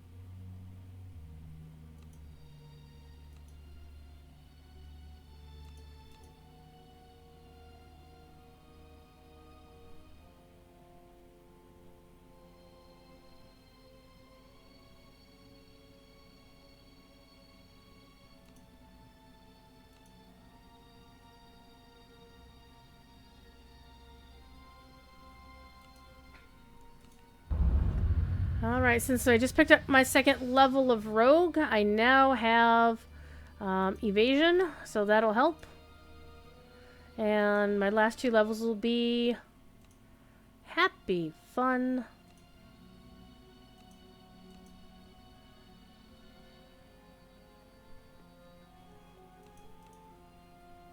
Ranger. Got 2 points. Where am I going to spend my 2 points? Let's put something in swim and something in jump. A good jump score can be very helpful. Alright, improved wild empathy. I could go with something else.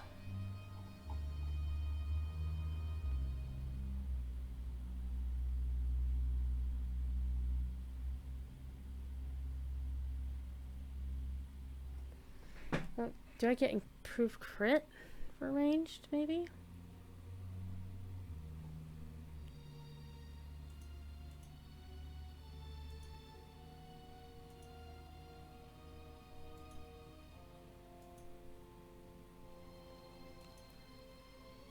Improved crit for range? Heck yeah. I'll take it. That's... yes.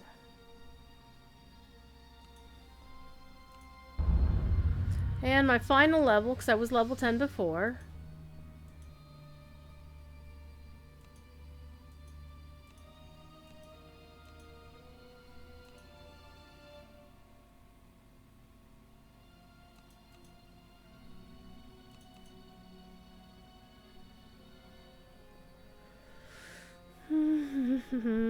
Let's put it in swim. I like a swimmy build. And we'll deal with the spells here in a minute. And then we're done. Now we can do our enhancement points here, but I want to get out of here because the music is driving me bananas. Alright, let's go through the portal. Through the portal! Alright, now I'm going to look at Twitch chat. Talking to Taku! Aw, Recon sending you a little bit. Good night, Tisket. I'm sorry I missed you. You was respecking while we were thinking. So now we're back in the Hall of Heroes. One of the things it does is it unequips all of your stuff.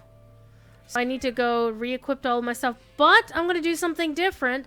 I'm not going to use the Kopesh I had before. So I have got to, first of all, remember not to jump because I don't have my Featherfall item on just right now. So let's go here. We're going to equip a bow. We do have the Pharaoh Crystal short bow.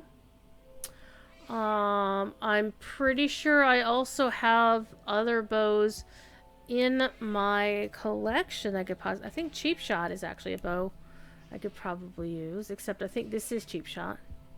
Yeah, it's a level 15 bow. Hi, Fifi. Come here. Come here. Hello. Hi. That has a kitty. What you doing?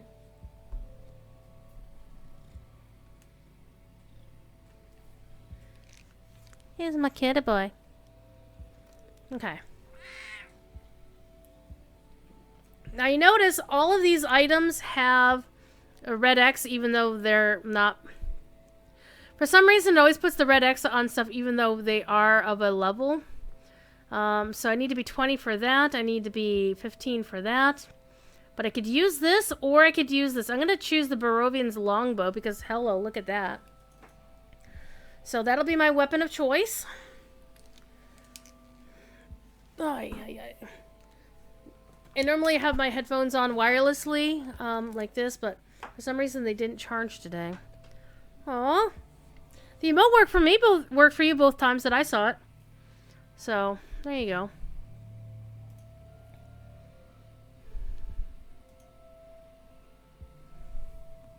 Okay, so these two things I'm not really going to need. And now I'm going to get an attack penalty because I'm not spec'd for them. So I'm actually going to put those into storage because I can't really use them anymore. I'm going to give them to an alt that can. Oh, it's bound to me? Well, damn it. I'll just put it in the bank. But that one's not bound to me. Okay, and I got my gloves. Got my cloak, my feather falling cloak. Yar Yar is banned. Okay, we'll use that. Basically, we're just going to re-equip all of our gear that we had before.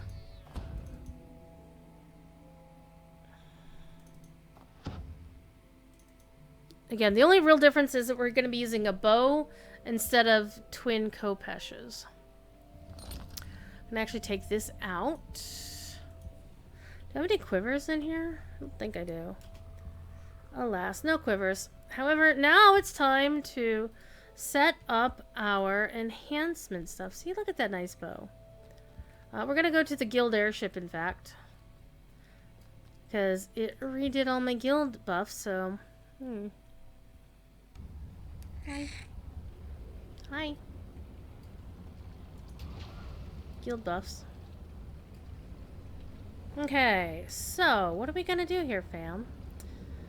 So we've got this bow that can do pretty decent damage for its level, +5 enhancement bonus. It's silver, so it can bypass DR for Barovian weapons, and so there's, yeah. Doesn't have Vorpal on it, which is kind of a bummer, but yeah, whatever. Okay, so for my next trick, we are going to set up... I need to actually go to the bar. To the tavern, I should say. To the tavern. And we are going to set up our stuff. Because I can't change my spell slots, my spells, unless I'm in a rested area, I guess. I'm going to turn away from that because that backdrop is going to wobble a lot, and I don't know why, and it It can give me a headache. All right. We have a hireling. Yes, we do. We have the level 10 hireling, Faden. She's okay. All right. We've got...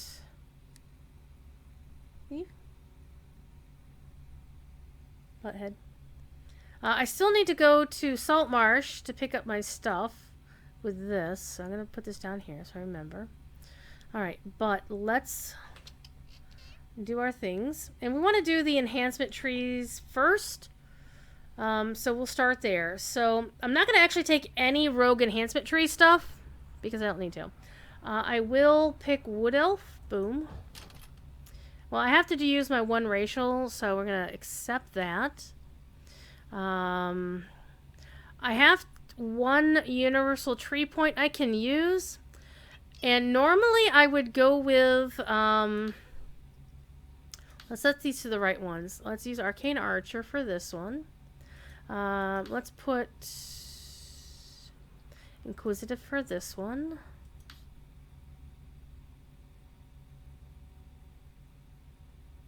Put Harper Agent for that one, and then Horizon Walker over here. Actually, let's move Horizon Walker to be our second one. Okay. Because you only want to use Inquisitive for a few things if you're not... Inquisitive works best if you're using crossbow, but I'm not, so I'm not going to deal with that.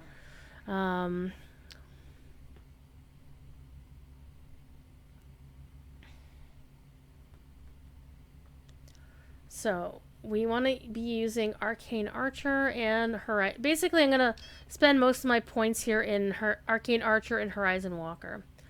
So, let's get our Arcane Archer thing. Accept that.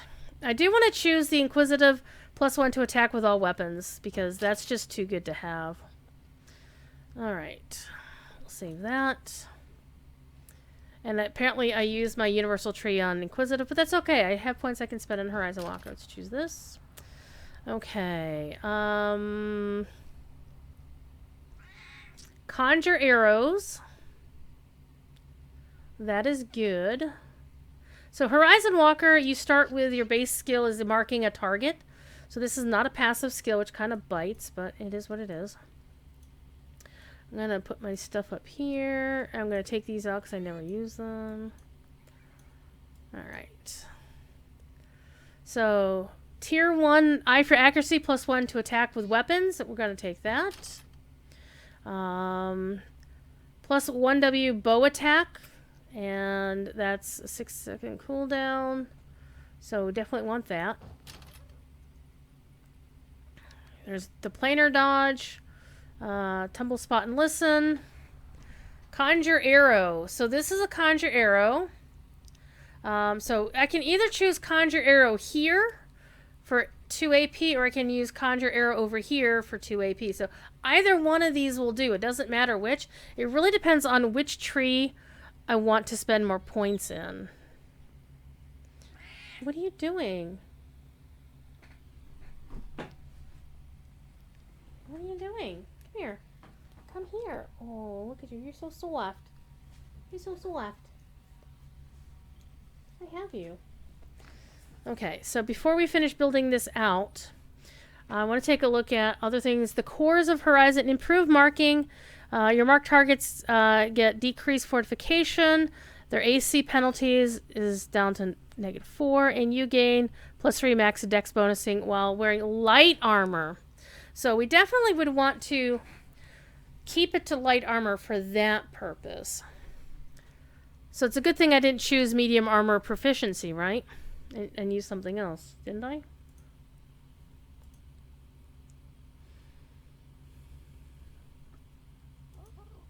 Yeah, I didn't choose medium armor proficiency. So that, we dodged a bullet there. Now, with DDO, most longtime players use various tools to build a character before they actually build it in-game, because planning your character is a good idea. This is not being a main character. I'm not too fussed about it. Okay, so you get haste. Haste is good because it allows you to attack faster, which means things die more quickly, and it helps you with things like saving throws and dodge. So that's a good thing to have. Dauntless marking increases... DDO, learn how to spell. Get a proofreader. I love you, but get a goddamn proofreader. Dauntless marking, basically, your marking gets even better. And then you have Dimension Door once per rest, I believe it is. Yeah, once per rest. You can DD out to the beginning of an adventure, which is good. And finally, if you spend, if you're level 20 and you get to the tippy top, you can get all of that. Okay, so this is the thing about favorite enemies. So you consider all marked targets to be favorite enemies, dealing bonus damage against them. So it doesn't matter what it is. If you mark it and you shoot it, you have this thing, it's automatically a favorite enemy. So that's cool. So tier 1, we've got our Eye for Accuracy, our opening shot, our dodge. And again, we have to decide which one we're going to spend our conjure arrows in, because I think that'll determine how much more we spend here. So we do want walker training, so I need to put 2 more points in here somewhere. That'll open that up. Take the opening is also a good thing, so if you shoot something that is at full health, it deals extra damage. That's also good. That is something, yes, I really want to have +2 to saving throws versus traps. Okay, so that automatically gives you favorite enemy, evil outsider.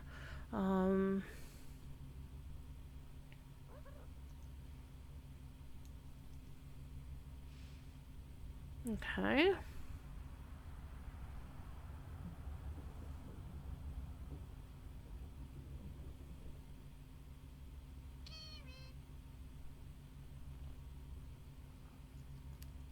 Tenacious Hunter would be a good one as well.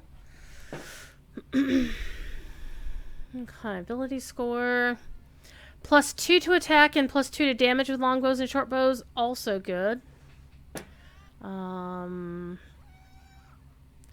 Ooh, corner the... That's pretty good.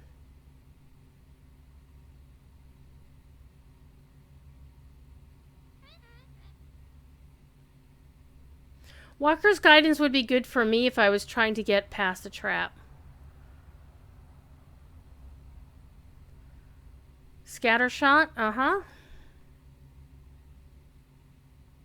That's good for pulling multiple mobs. And the tier 5, Fade Wall, Attunement, Covenant's bonus range. Let's have base attack, got it.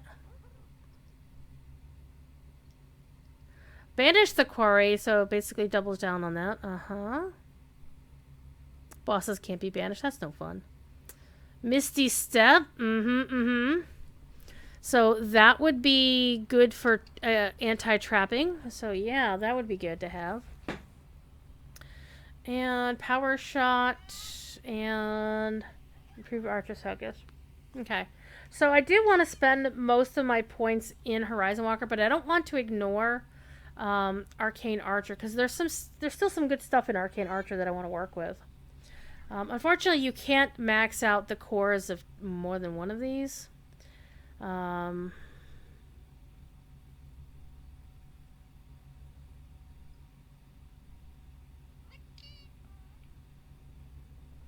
I like True Strike. Let me see. I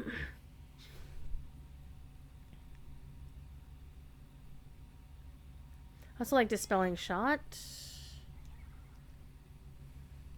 And so they have Arcane Archer toggles where you can basically choose what kind of arrow you're sending, which is really neat.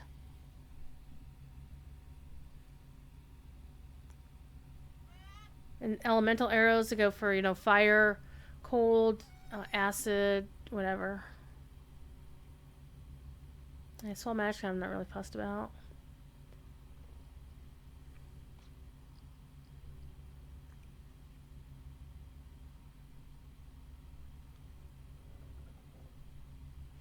I'll be honest, I never really used to use too many of these options. So I think I'm definitely... I did like having a rune bow. That was kind of cool. Because having the +2 enhancement is always nice. And the arrow of slaying would be really good. So basically the arrow of slaying is what you're really going for in this tree. Hi. So let's do this. Let's get our points situated for this. We can choose our walker training. And let's choose our conjure arrows from Horizon Walker. You know what we're going to do? We're going to put this over here. There we go. Oh, man. Let's close that out. Let's redo that. Okay. The Horizon Walker.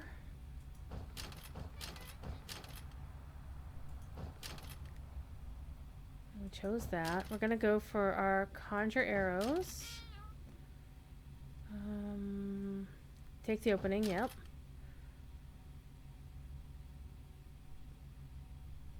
Skilled Navigator. I'm going to max that out.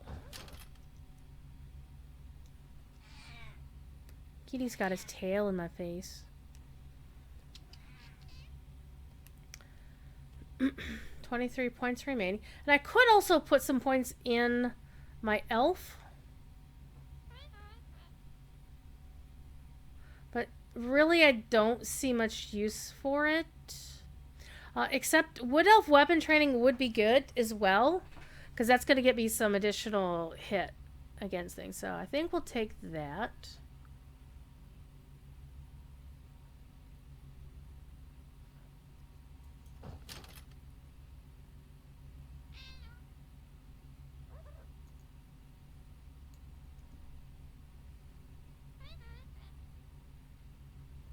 Well met. Andang with the raid! What's going on? What were you doing, Andang? What was you and the dang gang up to? Huh? What were you up to? Okay. Law on your side is a crossbow thing. We're not going to use that. Eye for accuracy is actually good to have. Again, more attack is good. My cat says hello to everybody. Hello. Bloody Threshold T2. Ooh. That sounds like fun. What server are you guys on? Andang? I forget. I want to say Arkenstone for some reason. Okay. Let's keep going. Let's add our core here. Having haste is good.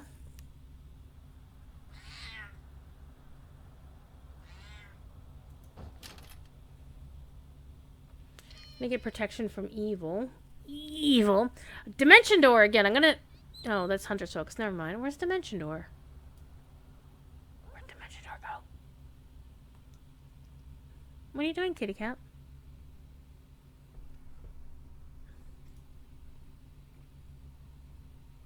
The cat just walked across my keyboard. I mean, this looks like a door to me. It says Hunter's Focus, but it looks like...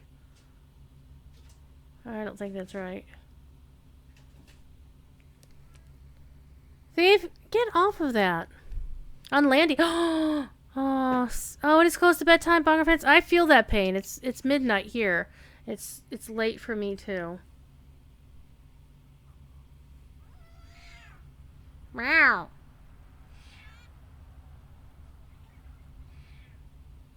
I don't think something's not right. Let me take a look at this again.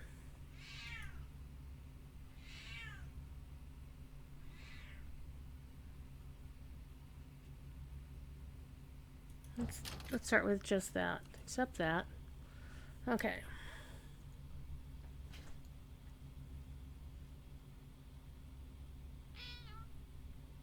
Oh, Dimension Door's down there. Ding. Did you really do a dingleberry? Okay, let's try this again. Choose that. Get this. Get our conjure arrows. Tumble spot and listen. Planar dodge. Again, boosting all the trap stuff. Get that. Yeah, extra tenacious hunters are good. Displacement's good.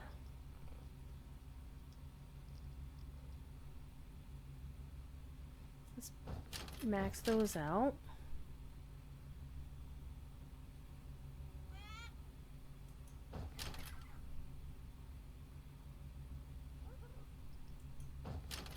I think I can pick that up. You have to be level 12. That's why. Okay.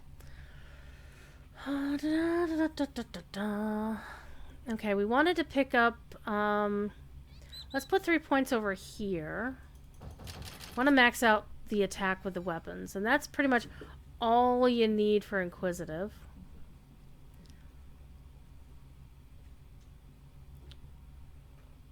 Okay, we definitely want to take the opening. Eventually, and...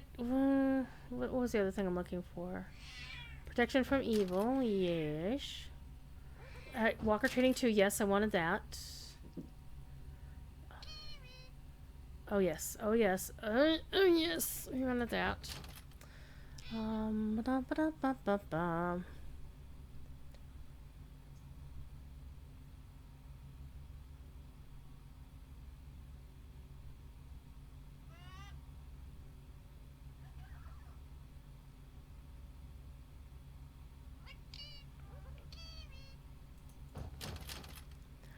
Okay. I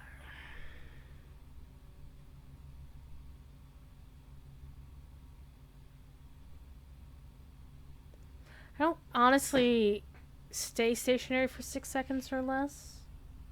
So let's add points to the Wood Elf weapon training. Let's get our point there. Let's throw some points into the Arcane Archer stuff.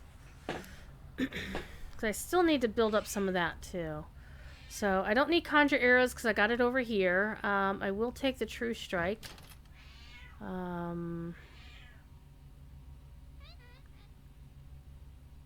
Max spell points always good to have. And select Elemental Arrows. I should choose Shock Arrows for electric damage. Frost Arrows for cold, fire, and acid. Acid is generally pretty good because everything is... we'll take acid. Hi, kitty.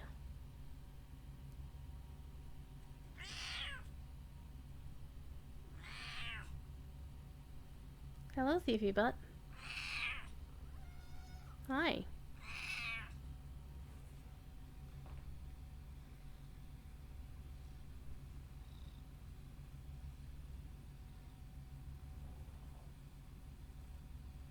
Kind of want to use force arrows. 1d4? Oh, but the arrows gain ghost touch. Oh, hello. Force arrows. I will take that because ghost touch is amazing. Especially with favorite enemy undead. Hell yeah. I'll take that. Okay, so I have 1 action point left to spend wherever I will. I think... I like the morphic arrows thing. I really do. Hello, boy.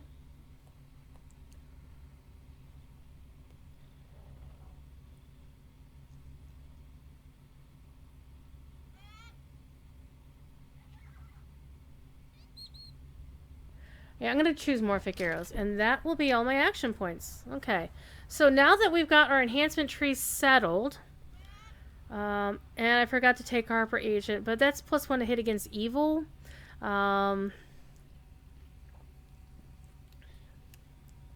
Harper enhancement would have been good. Toughness good. But strategic combat really doesn't work for this character because my intelligence modifier is... I want to use my dex modifier if I can, and there's things that I can do that will help me do that. So that's kind of cool. And there's also other effective hit points. Okay, so let's put things on the bars.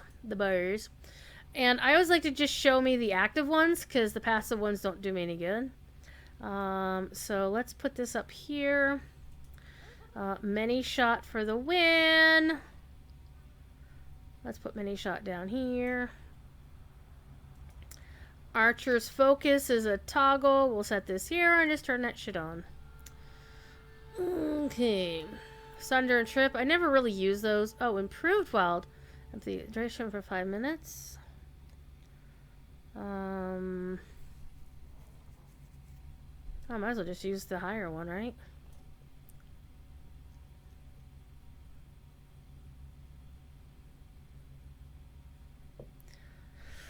Okay, so not really anything attacky from the feats.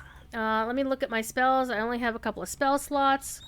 So this is where we can do some fun stuff. I always like to go high and then go low. Protection from energy always is a good thing to have, I think. Always good to have, for example, to stop shamans from nuking you from afar with lightning. That sucks. Though camo can also be good, but... Alright, and now we did the feats, we did the spell, we did the level 2 spell, let's do the level 1s again. So, Magic Fang increases, blah blah blah blah. I get a tumble.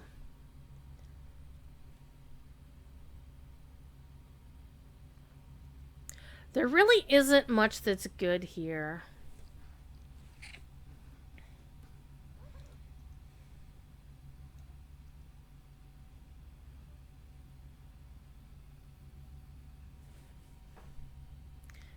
What are you doing, kitty?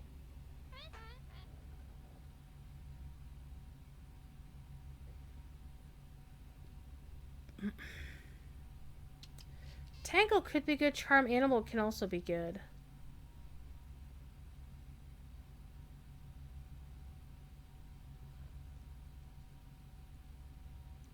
I might actually go with Merfolk's Blessing. We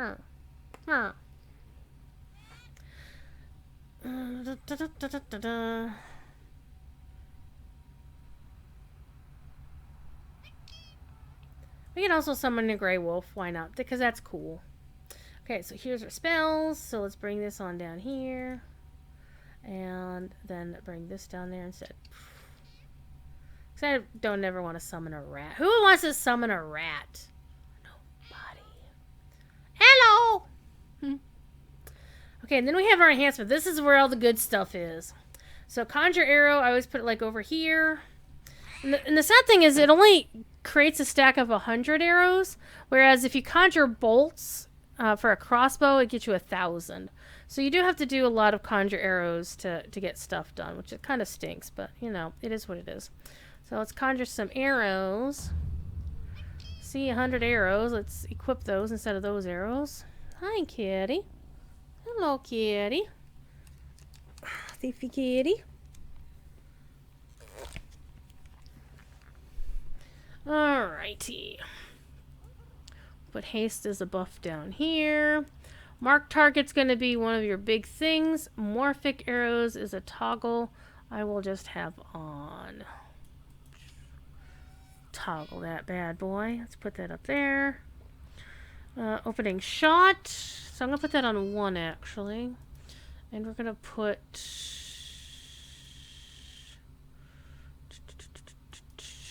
Put mini shot as the second option. Corrosive arrows. So I can do corrosive and fire at the same time, which is really cool. Corrosive and force, I should say. I got haste. Got mark target. Morphic is set and selected. Opening shot. True strike. Maybe put your strike in, like, do opening shot. And then true strike. And then many shot. Yeah, I like that. Corner of the quarry. And hit that. 3, 4, 5. Where's my force arrows? They're over here. So I can have force arrows or I can have corrosive arrows. So those are basically 2 separate toggles. Okay.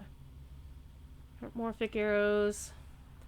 Alright, so we've got this character ready to go.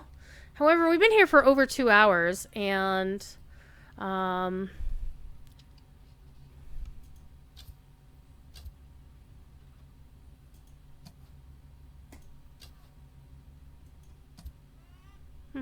cool. We've been to Saltmarsh briefly for a second, and that's about it.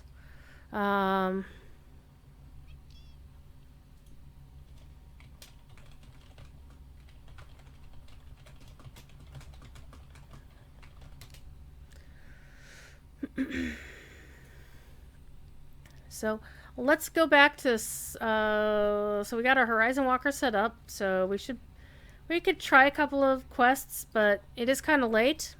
It's actually 12:15 for me, so I should probably go. So we've covered the goodies you get with the 3 packs, and again, as full disclosure, I got the ultimate pack thanks to Standing Stone because they gave some out to a few streamers, and I got the last one. So go me. Thanks, Cord! Because it's all his fault. Blame Cordovan. And we got a hireling in the form of a bullywug who is a rogue hireling. So let's go pick him. Ooh. We can go do that. Let's go pick him up. So we're going to go to Saltmarsh. Let's see if the can you send me straight to the Gatekeeper's Grove? I don't think you can. Far shifter. Alas. Nope. We're going to just go.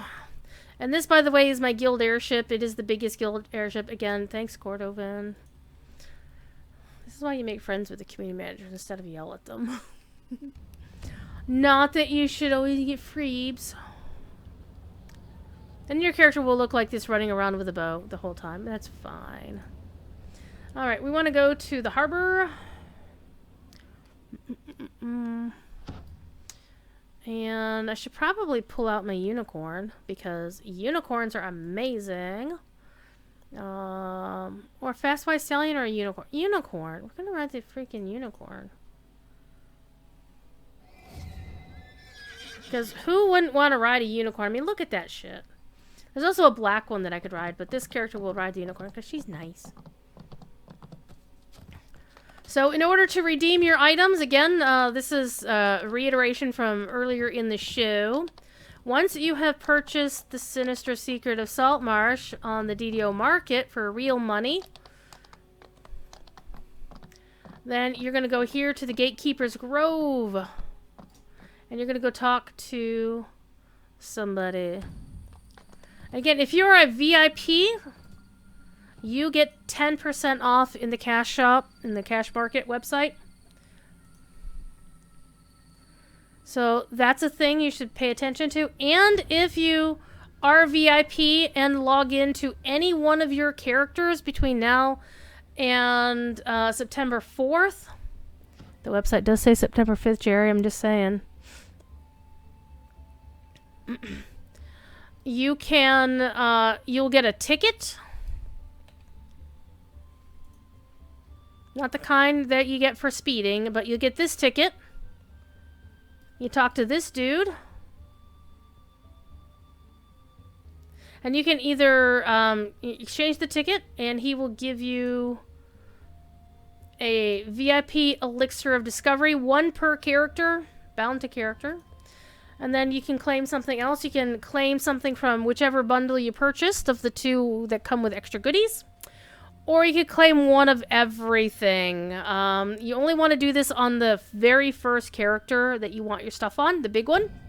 Otherwise, you could just go do this and choose the item that you want.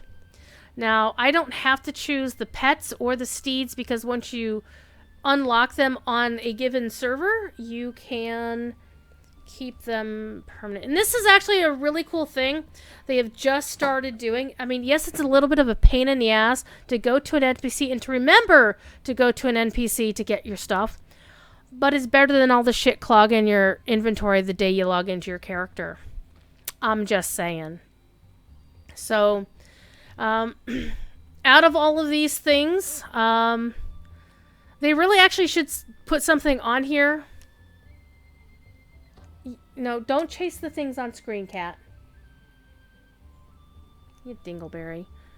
Somebody ran across the screen and he was like... He's right here. You can't really see him, but he's right here. He's my pee-pee. So every character can have the cosmetic set, the crocodile, the steed, the rogue hireling, the spark of logic, the compass. You get 1 sentient jewel per account. See, it says it already claimed it. You get 1 dimensional hireling contract. They really should say 1 per account, because otherwise, whatever. But I can get my compass. That will be my teleport item back here. It's really cool. And I can claim as many sparks of logic as I so desire.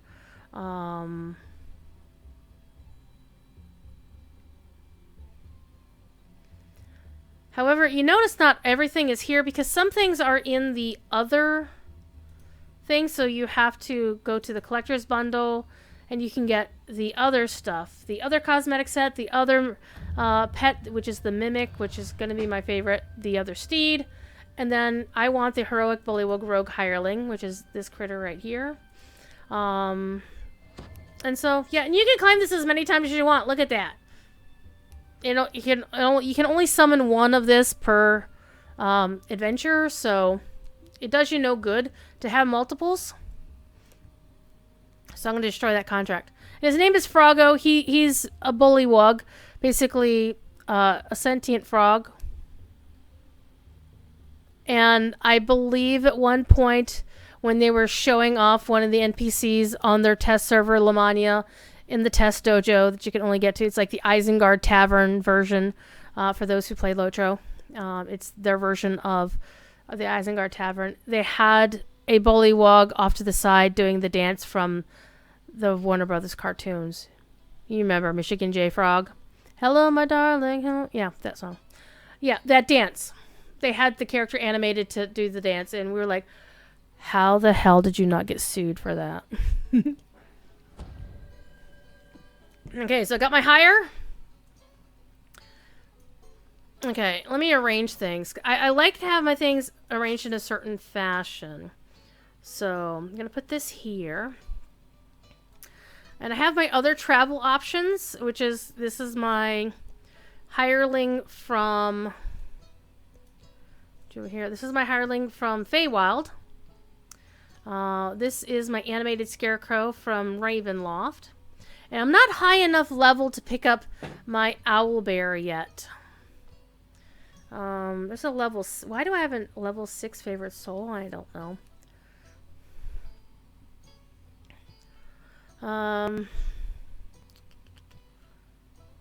Yeah, I don't need that anymore. I should put a quiver on. I have a quiver. Ooh. Yeah, let's put a quiver here. There we go. Get that out of my inventory. Okay, so I could go on an adventure. I could go on an adventure right now. Shall I go on an adventure, chat? See if I die in an instance, because that would be funny. I also have my Sharn teleport item. I'm sorry, my Feywild teleport item. My Barovian teleport item. And then my Sharn teleport item. There we go.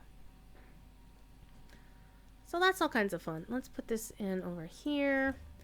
I do like my inventory set a certain way. So there we go. Alright. Well, it is late, so I'm going to cut y'all loose and let you go. So that's pretty much how you get your stuff. You have to go talk to this guy. Ooh, my jump is awesome. Look at that. Or it's just lag. Anyway, you know the drill. Be good. And if you can't be good at it. I will be on tomorrow night. Probably playing Majora's Mask. We'll see. After I eat a crap ton of barbecue ribs. It's going to happen. Barbecued, air fried barbecue ribs. Barbecue air fried ribs. I don't know how the adjectives work in that. Doesn't matter. But that's going to be supper tomorrow night. And hopefully things will be going well with the thing I have to do tomorrow afternoon. We'll see. But I don't want to stay up too late anyway because I don't want to be tired. I want to be ready to go for the thing. We'll find out. So I will talk to y'all later. And definitely follow the official DDO channel, which is twitch.tv/DDO stream. I'd also highly recommend, if you don't already follow him, follow twitch.tv/StrimTom. Partnered streamer, plays DDO, knows the game front to back, and is a pretty positive source of information about the game. He hasn't become a crusty old curmudgeon like the rest of us. And so definitely follow him because he knows what the hell's going on, and he can explain a lot of the stat stuff way better than I can. So there is that. So I hope to see you tomorrow to play Legend of Zelda. If I decide not to play Zelda again, I will probably be playing this or Lotro. I think I'm going to be doing a bit of Lotro. Actually, I'm probably going to be playing a lot of this because it is a 30% Guild Renown weekend. And I'm stacking saga completions on my main. So I need to finish some more sagas and then turn them all in under the effects of the boost. But that doesn't start until tomorrow, so you're going to want to wait to turn in your sagas until Thursday afternoon or in the evening. I still have to finish the Feywild saga and run a few more low-level sagas. And I'll probably run through this as well. Because this will be low level. It'll be my level 25 character playing through level 3 content. It's going to be funny. So I hope to see you there. Be good. If you can be good at it. Okay? Peace.